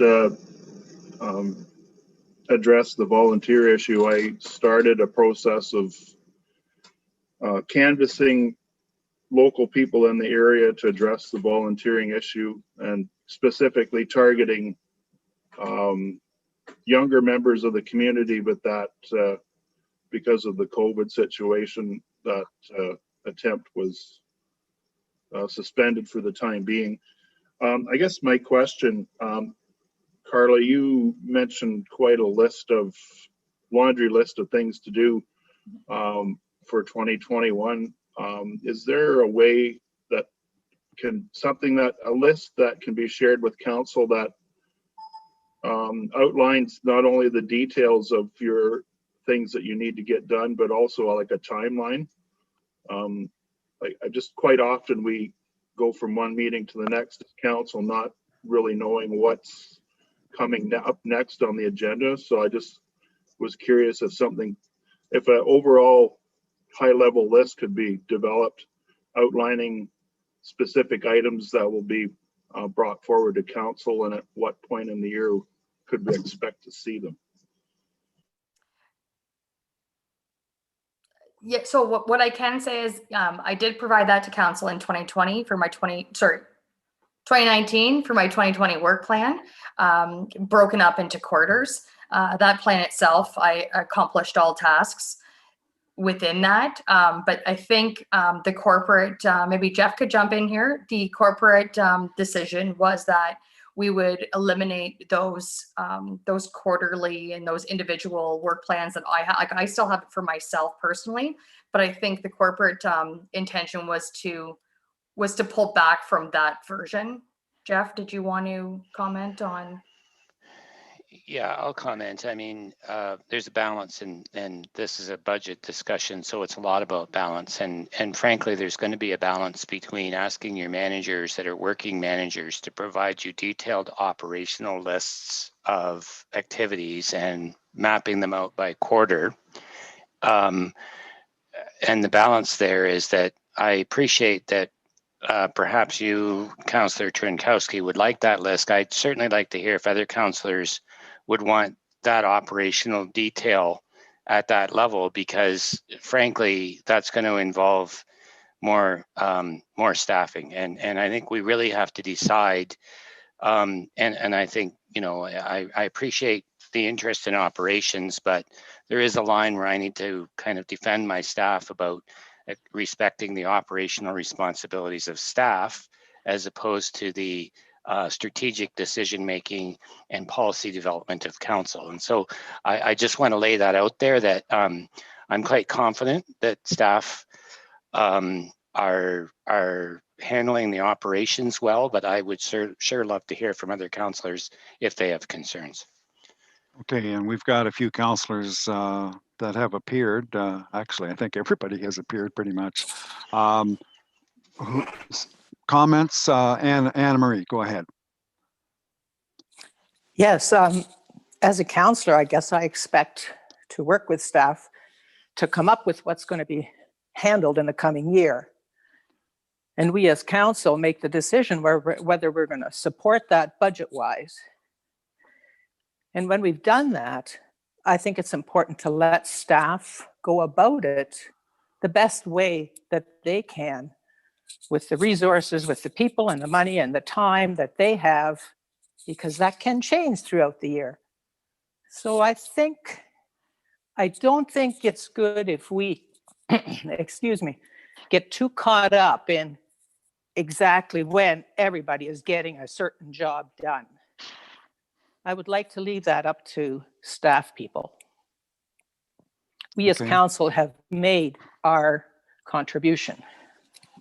Well, you get on the verge of micromanaging, I think is maybe what you're trying to say. And it's a concern. I know certainly at the county, and Doug can vouch for this, we have our discussions at budget time, and it's in the budget. And basically, after the budget is done, that's it. And we don't even see a monthly expense reports. We get them quarterly. But if you agree that's what staff wants to do, you agree to that, and then you just let them go about and carry on their business. And I don't know if you have anything further to add, Doug. I see you're on here now, but that's basically how it works at the county, isn't it? Yeah, like I think we all have our own jobs to do, like, and I guess it's whether you have faith in your people you've hired. I have faith in the people I hired at the county and here, but other people can talk. They were ahead of me at the county. At the county, it's harder because you don't have the day-to-day contact with, say, a Mike Kramer or a Jeff or a Darcy, because they're in, like, the county guys. I only see them, I don't know, maybe once or twice a year, and hope everything gets done. But around here, I think there's enough conversation in people that we're close enough knit that we know what's going on. But it's up to each individual person there. Everybody's on the screen now. Yeah. Anybody else want to comment? Just put your hand up or unmute yourself and I'll be able to see. Steve, go ahead. Yes, thanks. I would not require a list, at least at this time. I'm pretty satisfied that the managers and the department staff know what has to get done, and it is getting done. And if we notice that changing, maybe we address it at that time. But at this point, you've told us what needs to be done, and we just expect it to get done and get done properly. That's all I need. And I guess a lot of that is provided it makes it through the budget decisions, and then away you go. Councillor Matheson, you had your hand up. Yeah, I just was going to kind of say the same thing. Is we have our managers in place, and we look for them for their direction, and it's as councillors, our responsibility to set the budget and the guidelines. And I think that's our check and balances to see that they are doing what they're supposed to be doing. We certainly get that report if they're way over budget or under budget, and there's reasons for it. And that's the reports that we get back. As for the day-to-day operations, again, as you said, Walter, that would be like micromanaging. And I personally am not a micromanager. I feel that we have in place an excellent senior staff, and under the guidance of our CAO, are doing an excellent job from what I have seen in the last 6 years that I've been on council. Okay, thanks, Cheryl. Anybody else? Dean, go ahead again. Yeah, I guess it was never a question. My question wasn't never the question that I asked. It wasn't about a questioning of faith, or it wasn't about micromanaging. All I was interested in by posing that question were just significant milestone dates that we as counselors would need to be aware of in the decision-making process. Like there was mention about preparations for the 2022 election. So all I was interested in was knowing from staff at what point does a decision have to be made and that issue addressed so that it's done on time. I was just looking for high level milestone dates of significant events such as those. I wasn't looking for the minutia of every detail for every policy development. That was the purpose of my question. Thanks. Thank you. Okay. Anybody else? Any comments? Councillor Rose. Yes, I'm going to agree with Dean on this. Again, not wanting to micromanage anything like that, but just so we kind of have an awareness of what is coming up, any of the big things, that's all. That's all I'm going to say. Okay, good enough, Murray. Anybody else? I had a question for Councillor Marshall, and he was here just a second ago, and now he's crawled back into the groundhog hole. There he is. Jeff, you heard Carla's comment, and actually Bob had the comment as well about bylaw enforcement, and so that's certainly a discussion that's going to be coming up. And you had raised that question the other night, Monday night. So I hope that maybe it hasn't addressed your question, but that it will be coming at a future meeting that we can certainly look at that. Yeah, again, my issue with it, without having seen what's getting accomplished in that quarter time is, I have no idea whether we need more, more time for a bylaw enforcement agent officer. I don't know how much. It's certainly been made clear today that he's been busy in the business, in the building department. So, has there been a squeeze on his bylaw enforcement time? So he's not getting that quarter time completely done every week. So I without any details, without anything, any results from him, I have no idea, and I don't think any of us could say we have an idea of what the requirements are for bylaw enforcement until we get a better idea of what's been happening and what's going on with it. So that's my only comment on the bylaw enforcement. So, and I think what can I say? Be patient, and we should have some of that information probably coming in the near future. So, because I do want to just I feel like we keep picking on poor Matt here, but I just want to be clear that our currently, and one of the things I identified was that complaint policy. So currently we go by our enforcement is based on complaint. It's complaint driven. So very rarely will you see Matt just walking up and down downtown trying to chalking tires. So that's not currently the kind of policy that we have in place at this time. And those are some things that even keeping that budget to the 0.25 with another individual will be addressed by council in terms of how will we be responding. So. Okay, very good. Very good. Okay. Sorry. Go ahead, Jeff. Just if all the bylaw enforcement is driven by complaints, if you don't receive any complaints that week, is he putting any of that 0.25 time in, or is he just working all that in the business or in the building department? So there is, it's not just the physically going out and ticketing. There's, administrative, you're working with MTO and ARIS.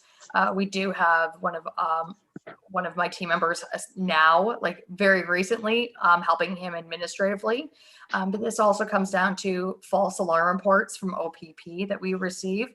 Will issue warning letters, invoicing to finding businesses that have false alarms. So there's many different tasks. I could fairly confidently say that 0.25 of time is being put in, but that does not necessarily mean going out and physically, walking the beat and physically ticketing. Some of it is also investigation. So if you have a property standards issue, there's a lot of investigation that does go into it. Okay, thank you. Welcome. Okay. Anything else? Okay, thank you very much, Carla. Very good. We want to keep moving on here because it is 4 o'clock. Next one up is finance and CAO. CAO is next. We're jumping over. Right to CAO, are we? Yep. Oh, okay. All right. Then that's fine too, I guess. It's a budget session, so we're going to give Terry and finance the last say. So, and I got the hint about get moving. You can move ahead, Kristen. I think we can go through this presentation fairly quickly. And I'm just going to interrupt here because here I thought we were all set to save the best for last, but I guess maybe we still are. We are, yeah. I think I know my place. So the department includes senior leadership team and then the executive assistant, which is a new, as everyone will recall from approvals in the last year, and I think it's been a very successful thing to put about a half FTE into executive assistant support. And then I supervise the BIA coordinator, which is someone that doesn't get a lot of help from me and probably should get more, but is very good independent worker and doing well. We can move ahead to the next slide. So the department service areas, along the theme of everyone else outlining what their general service areas are, you'll see me looking after economic development, land sales and rental, corporate leadership, corporate strategic plan, corporate liability, and legal matters at the corporate level, and human resources are the 6 areas of service. The highlights of 2020, and I'm gonna like every other manager really hit this at a high level, and certainly I think we're all prepared to drill down if there's any questions about specific projects. But despite everything that happened in 2020, and despite everyone having to adapt policies and adapt operating regimes to account for what was happening, we did push through, and this is one of these things where a lot of these projects involved a number of other departments. But I just wanted to say again that, I hope that you're all satisfied with the list of projects completed in 2020 as far as what's been presented.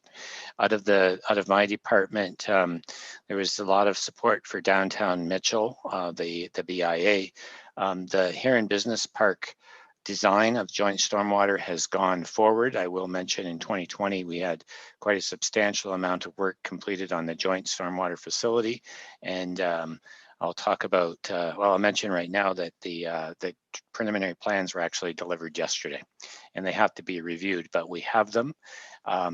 Support for West Perth Village, the long-term care project and guarantor agreement, and very clearly aligned with our strategic plan in terms of supporting the variety of housing types. And I think everyone can recognize the importance of having RITs be successful to our community.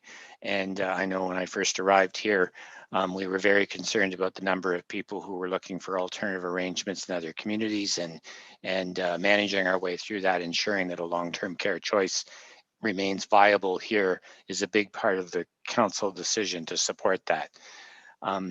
Economic Development Committee support is an ongoing thing, and I think the Economic Development Committee is a tremendously valuable sounding board for us in terms of getting a sense of economic needs. Support for land use planning and subdivision administration, which we flipped up that map earlier, that demonstrating the amount of subdivision activity. And then we had on the economic development side that sale of the Hogsflat property, which is the one that we can sell on the Heron Business Park before we get the services in. Next slide, please. Very quickly, fire, administrate. There was a number of facilities projects, and Darcy and I have kind of been tag teaming these, and certainly there was a lot of support went into the fire hall. the purchase of the 3.7 acre parcel in West Mitchell, which we then packaged up and have a sale agreement for the sale of, is a full 7.7 acres. Those are a couple of examples of land sales. There's more, but a couple of high level examples. And then of course, the very important work of the municipality that I think is something that I really try to make sure I put time into, and is investing in one of our most important resources, if not our most important resources, our human resources.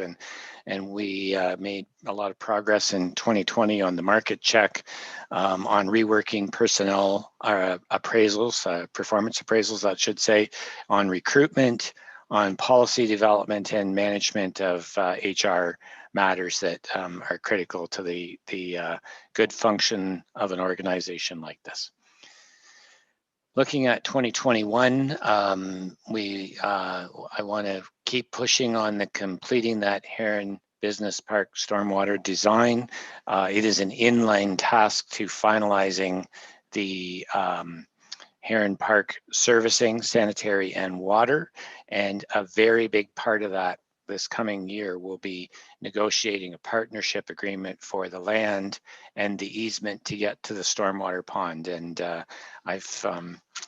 haven't yielded a lot of fruit on that recently because of some change in leadership in that organization, but I will be working with the partners to try to get that together and back before council.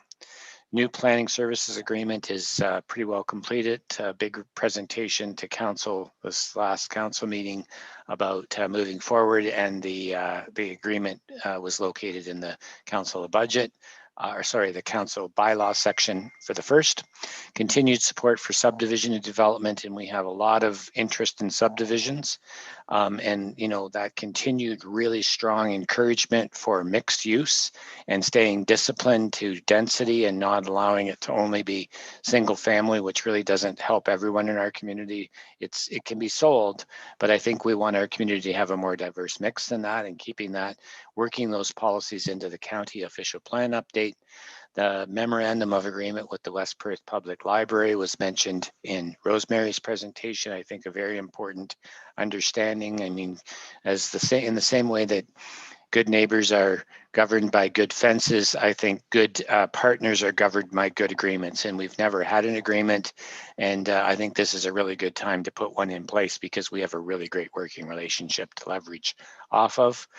Support for the administration office project, obviously, as we move through the various steps that council will be asked to make decisions on that project. And there are a lot of decisions to be made there. And of course, on the human resources side, I've got a long list of things I'd like to accomplish this coming year around job descriptions. We've got to complete that West Perth Fire Department market check, which is back in the hands of the consultant. We've got to update our job evaluation system. These are some direct fallouts of the market check, and it's implementation oriented.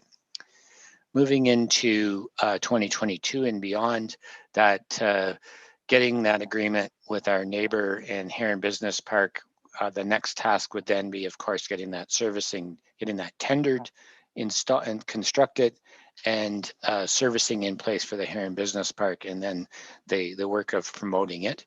The continued support for residential development, I believe it's going to be ongoing. I think we're going to need, we're going to have more planning capacity, but I think we're going to need to be even more diligent as we go forward about being disciplined around what our community developments look like, and ensuring that we're developing communities and not just housing and not just single family suburbs. I think we want to be clever about that, and that'll come through planning and subdivision approvals. We want to take a review of our health and safety program. It was last reviewed comprehensively in 2011, and we need to do an update to our personnel policy manual, which was 2008. And those are big projects going forward. So with that, I'm happy to take any questions if there are any. Okay, questions for Jeff. Deputy Mayor Ite? I don't have a question. I just want to say our children are going back to school on Monday, and it makes me really happy for the people of West Perth. I just got a tweet. I'm on Jeff's committee. We do a good job. Thank you. Oh, Deputy Mayor, you stole my thunder. I was just gonna make that same announcement. Woo. Well, I knew the announcement was coming out this afternoon. Just wasn't too sure what it was going to be, but they had indicated that there would be an announcement this afternoon. So that's good. That's good. Any other questions on Jeff's presentation? Okay, we'll move on, and then yes, we're saving the best for last. So Terry, I don't see you, but I know you're around here somewhere. So Terry and I are going to cover them together. I'm going to cover Okay, the no, first that's two, fine. and then we're going to ask Terry to cover the last two.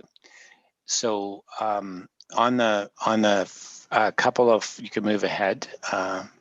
On the first couple, so the finance department consists of the finance analyst, the financial analyst, the finance assistant, and the tax and revenue analyst. And of course, we have the vacancy now in the manager of finance / treasurer, and Terry is on a contract with us to help us. The recruitment for that position has closed, and we actually extended it by a week on the website and picked up a few more good applicants in that time. And the heavy lifting of going through those resumes will be starting tomorrow, and working with the hiring committee to work through that process. Next slide. The department services are and cash management, accounting functions, financial planning, financial analysis, investments, payroll and benefits administration, and one unique kind of scenario for us, and it's like this in many Perth County municipalities, but not widespread, that the finance department looks after IT. And so it's in that department. Do you have anything to add to that one, Terry, that you'd like to add to that slide? And if not, I'll move on to the next one. So next slide, please. And then the highlights from 2020 are that we've got a number of financial management policies were developed. We did electronic signatures for checks, which is really reduced, and we've actually moved a lot of traditional checking payments over to EFT. We did that work in combination with the way we report it, where we moved from just providing a check registrar to actually providing an accounts payable system, and that sort of provides a little more thorough reporting for council. There's obviously some work done around debt and credit policies, but still a lot of work to be done there. We confirmed investment policy, the municipal investment policy, and moved forward with a new investment strategy around principal protected notes. And as reported to council in December, we had some success in that area, which well exceeded the traditional return for our GIC investments. We have moved into FMW software, so a lot of the information has been input into that software. We're not be able to run the software yet because they're not fully there, but the input is in for the salary plan, for example. On the development of the new chart of accounts is well underway. It's not complete. And I'm actually going to ask Terry to speak about 2021 projects in the next two slides and where these things slot in. So Terry, you can get ready to come on. The information and technology master plan was provided and by the consultant as a modernization grant, and now there's some identified implementation activities, and we made a number of updates to the way we manage IT, the way we handle security, and the way we provide technology to staff, which frankly those decisions and the investments were made at the end of 2020 and early in 2021, and I'm not certain. We were very, very lucky to have made those investments that we did when we did, because when we moved into COVID, we were able to more seamlessly transition than we would have been if that had been a year earlier even. I'm going to move to the next slide and ask Terry to present these last two slides, if she will, please.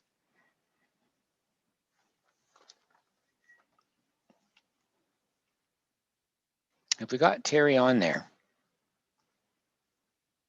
I'll continue, Terry, and I don't know if you guys can check. Carla, can you check if Terry's on and She's not on, but I'll contact her if you just want to carry on, yeah, Jeff. we maybe lost her. She might have dropped from the call. So certainly I'll go on and cover these, and then we can quiz Terry later.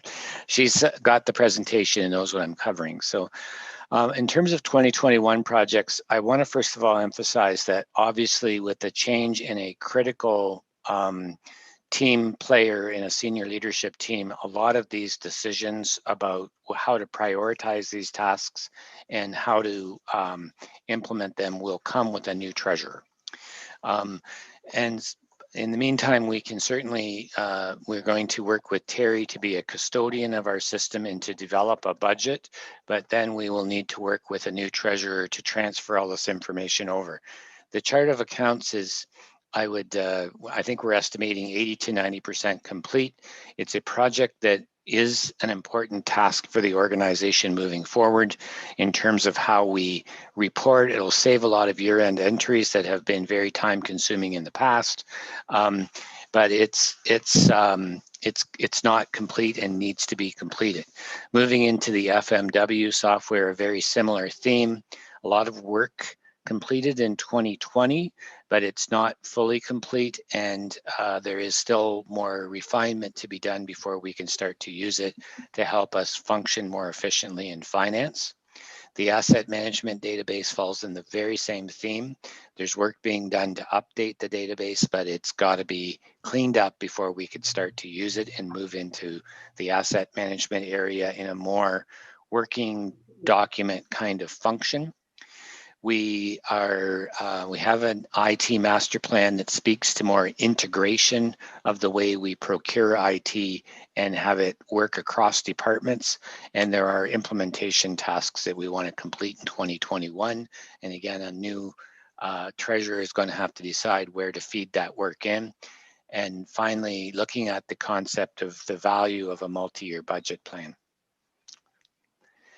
Jeff, just so you know, Terry is now on the call. Okay, Terry, do you want to, and actually this is probably a really good spot to transition over. Terry, do you want to cover this slide then in terms of, this was mentioned in the report that accompanied the budget, the corporate implementation plan, but Terry, do you want to speak to this slide, please? Sure. Thanks, Jeff. Can everybody hear me? I could hear the whole thing. I just couldn't get on for some reason. Anyway, thanks for speaking to those few little slides. I know you wanted me to speak to development of the new chart of accounts, and there is a need to do that for sure. And the process has been started, but it just needs to be refined. And that is something I would like to maybe go over or leave with for the new treasurer, because of course they will be the ones being the custodian of the new GL chart going forward. So, but I do have some opinion on it, and I have reviewed it a little bit, and I do have some ideas to share. So then on the last slide. So yes.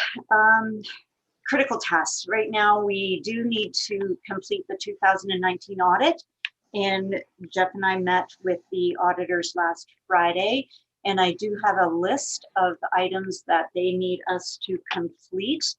And I have staff here. I know Monique, our financial analyst, is really working hard on this, and with Lori's help quite a bit too, because Lori is a constant here. Monique's fairly new, so is Ashley. So we're in finance, we're working with a lot of new faces. So let's see. So that's going to be taking up quite a bit of our time, is to complete this so we can move forward, because we need the audit, and then again the financial information return, which isn't complete, to work towards getting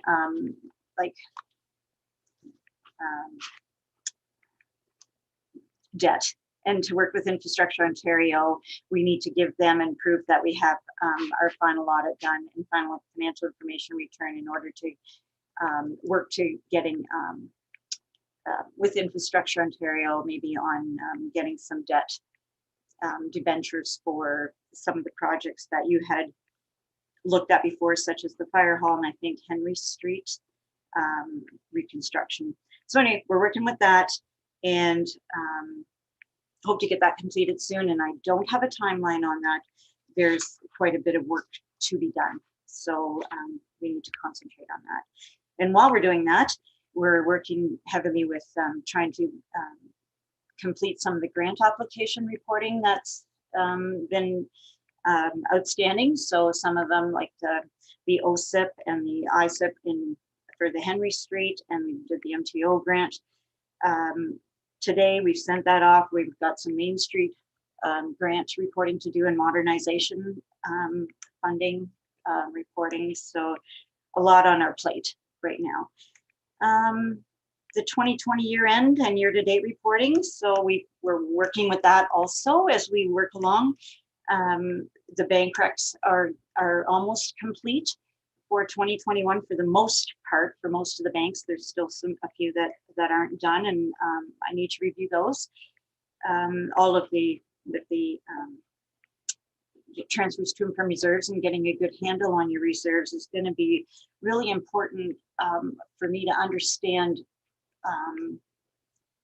and work with the managers in developing the 2021 budget and what funds are available and what can be used and so on. So we're working with that. I'm trying to update the Keystone software to put the budget numbers in the Keystone software to have integrity for the budget. So it's not on Excel spreadsheets, which are good, but they need to be in the financial system so that when managers go in there or anyone, we can look at an account and we see where our variances are and budget to actuals. And I'm working on getting a report for it that we can use for council as a tool. So a monthly operating statement so that you can see budget to actuals, current month, and so on. It's what I was used to doing. So I'm trying to develop that with this chart of accounts. Now that is hopefully when the new chart of accounts is done, they can cross-reference those so that these reports will just be seamless. And I believe we're working with Keystone on that.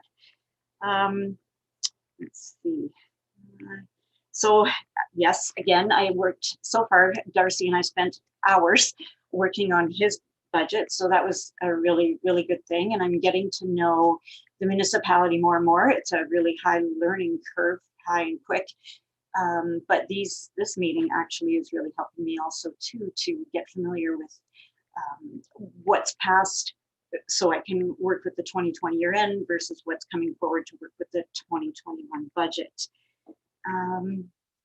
So, and I know hopefully we should be able to come to council on February 16th with a little more of a timeline on where things are at and what we're doing. So let me see, anything, I would need to set up times with all the other managers too. And they all know that they're all wonderful, and they're really been helpful with trying to understand West Perth and get familiar with West Perth and their budgets. So anything to add to that, Jeff? Yeah, I just want to add in, and I think that this marks the end of the presentations, and certainly we'll take we'll unshare the screen and then come back to questions. But just while we're getting to that point in the general discussion, Terry has talked about the timing, and we intend to report at the February 16th meeting what we hope for our timing to be. We're just a little cautious about giving a date now, not knowing exactly if we can meet that date. So we're going to ask you to just be patient. I do want to say though, and it's the last comment I'll make, and I think we open it up for discussion. I want council to realize and hear us say as managers that we've talked extensively about realizing the impact that COVID-19 has had in our community. We have lots of needs, like every other municipality has lots of needs, and we have projects we want to do to advance the business of the municipality, but we also understand that we want to keep this budget for 2021 at a an ultra low number. And we're doing our best. We're dealing with a cut in OMPF, and we can't give you an early prediction, but I would say our number that we're looking at will certainly be in line with what you're hearing from neighboring municipalities, just based on a preliminary kind of look at it. I think that we're not going to necessarily eliminate the difficult decisions for council in terms of the balance and the prioritizing that I talked about at the beginning of this presentation today. But I think that we don't want you losing sleep over the fact that it's going to be an outrageous number. We're anticipating that it's going to come in at a very modest number, probably much lower than it has even in the last few years. So we're working hard on that. We can't give you an exact number until we give you the numbers, the detailed department budgets, but we're aware of the importance of keeping it as low as we can, but not letting us go stagnant. So with that, I would turn it back over to Mayor McKenzie for any questions that are specifically for Terry, or perhaps for the whole group of managers. Okay, thanks, Jeff. And I think at this time, we'll open it up maybe specifically at this time for questions for Terry with regards to finance. And then if there's nothing further there, then we'll just open it up for general questions. And then following that, we'll just kind of wrap up. So any specific questions for Terry?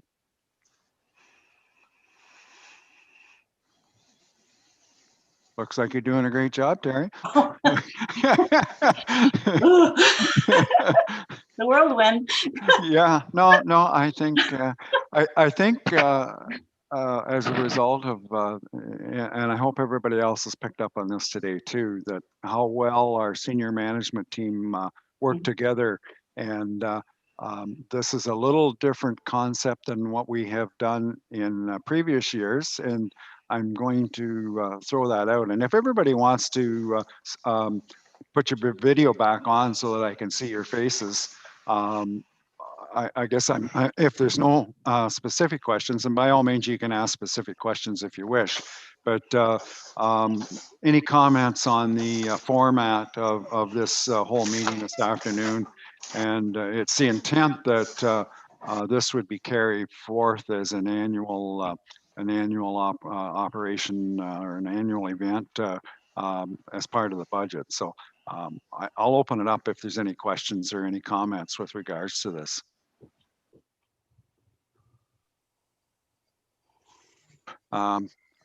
Dean has a comment or a question, I guess.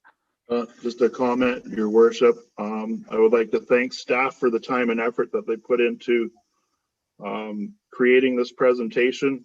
This is exactly the kind of presentation that I was envisioning when I made earlier requests about planning and discussions over the matters that we talked today. So it's I'm greatly relieved to see that the process is finally begun in this respect.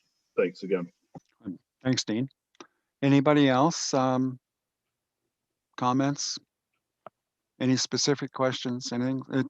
The feeling of what we've done today, a thumbs up if you're happy with it, or I think we're looking for some type of feedback here. So yeah, no, excellent.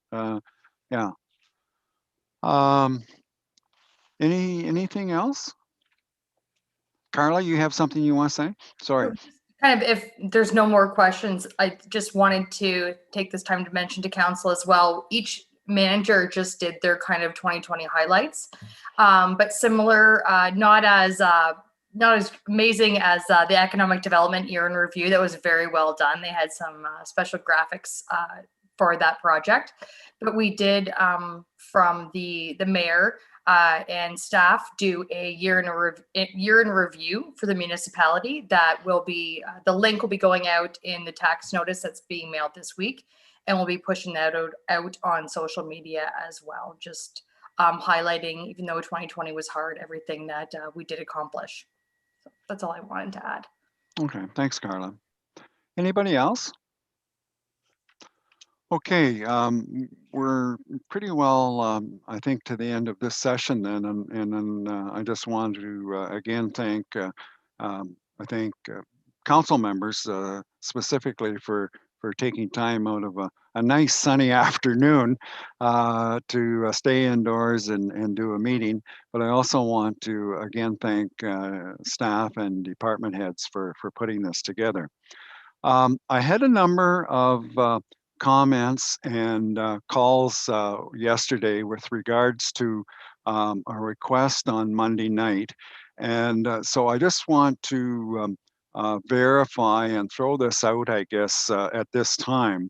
And the request was that a list, I guess a list, and we kind of talked about lists earlier on in the meeting, but a request from Darcy with regards to what the arena employees are going to be doing. And a number of members of council commented to me or told me that they didn't really think that that was necessary. And so I'm going to ask, before Darcy gets too far involved in it does take a little bit of time to do this, what is the wishes of council? Do you want this or not? And you know, I'm throwing it open to what is the will of council here. Anna Marie? I'm fine with not receiving that list. I think I would leave it up to Darcy to have his staff do what they need doing. And from the comments that I heard, and I'm not trying to put words in people's mouths here, but it was the fact that it was kind of requested to come back to a council meeting and maybe a report form or whatever. And I guess, you know, if there's any questions, by all means, you know, we can always ask. But to come back in a report, it does take a bit of time to put those together. So, anybody else have any comments and what you would really like to see on this, Councillor Harold? Yeah, we get a report regularly from the recreation and facilities management. So we know what they've been doing. So I don't need a report to tell me what you're going to do. I would not require it. Thanks. Anybody else? And I see Dean's hand up, and I'll give him an opportunity at the end if nobody else has any comments. Cheryl, go ahead. Yeah, I concur with Councillor Murray and Councillor Harold. I don't need a detailed report of what the staff is doing on a day-to-day basis. That's, you know, Darcy's responsibility, and we get his report to us and what has been happening at his facilities. I think that's all I'm requiring. Okay. Any further comments? And Dean, I'll get you here. Nobody else has a comment, so go ahead. Okay, thank you, Your Worship. Again, when I asked that question and made the request at the previous council meeting, it was not my intent to come off as micromanaging or any lack of respect towards the staff. That request was simply based as a reflection of the questions that the ratepayers are submitting to me as their representative on council. So the intent of making that request was to illustrate to the community and the taxpayers and the citizens what the staff are doing. So if that's not the appropriate way to do it, then perhaps there's another more appropriate way to communicate to the citizens what's happening in that situation. All I'm trying to do is identify there's a disconnect in the communication between our citizens and our staff and our council collectively. That's all I'm doing. I'm the messenger. I'm just trying to be the messenger here. I'm not trying to cause trouble for anyone. I'm just trying to indicate that there's people in our community questioning, asking questions, and I'm just simply relaying those questions to everyone else. Thank you. So noted, Bean, and well taken. It's very similar. and I'll get to you in a second, Murray, but it's very similar to an annual question that happens that you get about the road employees. And if it happens to be a fairly mild winter like it has been, you know, and the plows aren't going out that much, and oh, so what are the guys doing? You know, like you're saving all this money. Our taxes should be going way down next year. And the fact is that you're probably saving, we're saving on repairs and we're saving on fuel, but the guys are out there doing tree trimming and what have you. I think, you know, the department heads or the managers are quite capable of keeping these guys busy. And I think it's kind of the same method with Darcy and the arena staff. And normally this is their busy time of year. And certainly with COVID and what's going on, it's giving them, is my understanding, an opportunity to get caught up in some stuff that hasn't been done for, well, for years and years. So it is an opportunity to get kind of caught up. I'm looking, you know, it's not my decision. I'm looking at council to kind of guide us here what they want. And certainly, I'm not going to speak for Darcy. He can speak for himself. But and I forget who it was, Steve or somebody said that we do have monthly reports, and that is an avenue, whether they're verbal or written, that we can find out what everybody's doing.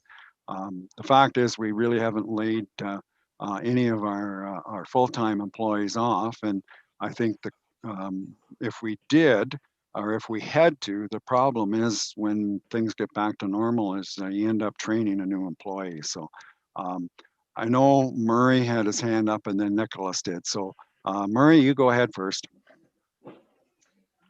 Okay. Again, I don't know if anybody else gets asked any questions, but I know I have been asked questions.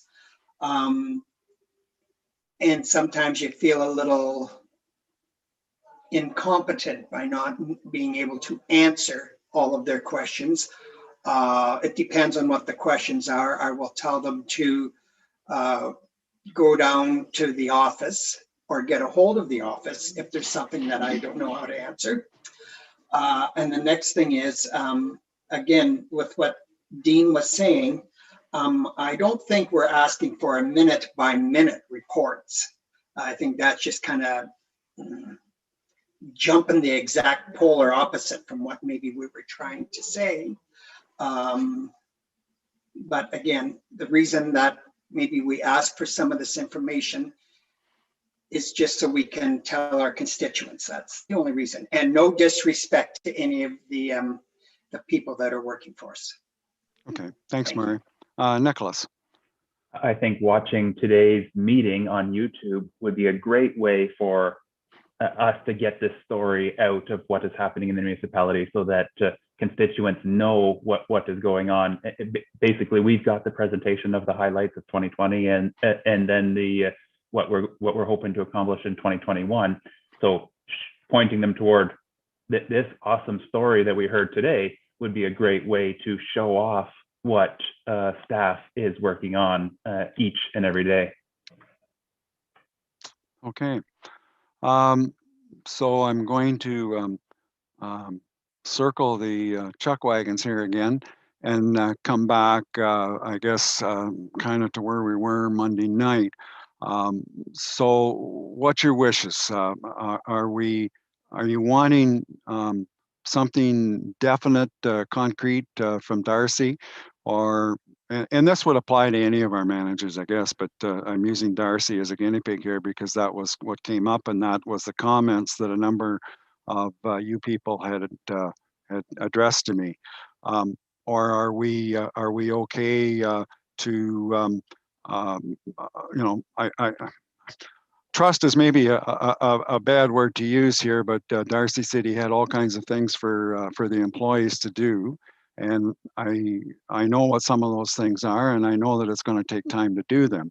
And if we're okay with that, then I think we just carry on. And if you want something different, then let's reaffirm what we want. And I know Councillor Bell has her hand up, so I'll let Sherry talk. Well, I just wonder if we just remind staff, and I don't, again, just my thought, that maybe when they do their monthly reports, they're just as detailed as they can be. Maybe, you know, sometimes we get them and they're fairly broad, which is good. Their monthly report tell us, but if they can throw in a few more personal, not personal, but more detail for us a little bit, that might just, on our monthly report, might just sort of fill that gap that we're maybe feeling, some of us are feeling when we get questioned at our jobs about what's going on and we don't have any details. Does that make sense? If we just remind staff that when you give a report, if you can throw in a few extra little good news stories or a little detail, a little bit of this and that, it might just fill that gap for us. Yeah, and picking up on that, I guess, Sherry, maybe when we get the monthly reports, not necessarily what has occurred in the last month, but what's happening in the next month, what we're going to try and pick off, or what needs to be done. Would that maybe satisfy the wishes of council?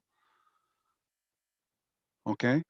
All right. I personally like that. I just like the little bit of good news story, what's up and coming, what we're working on. And I know that's kind of hard for maybe Mike with the roads. There's maybe not a lot of good news stories or a lot of major details or building department, but if there's something you can throw in, that would be excellent.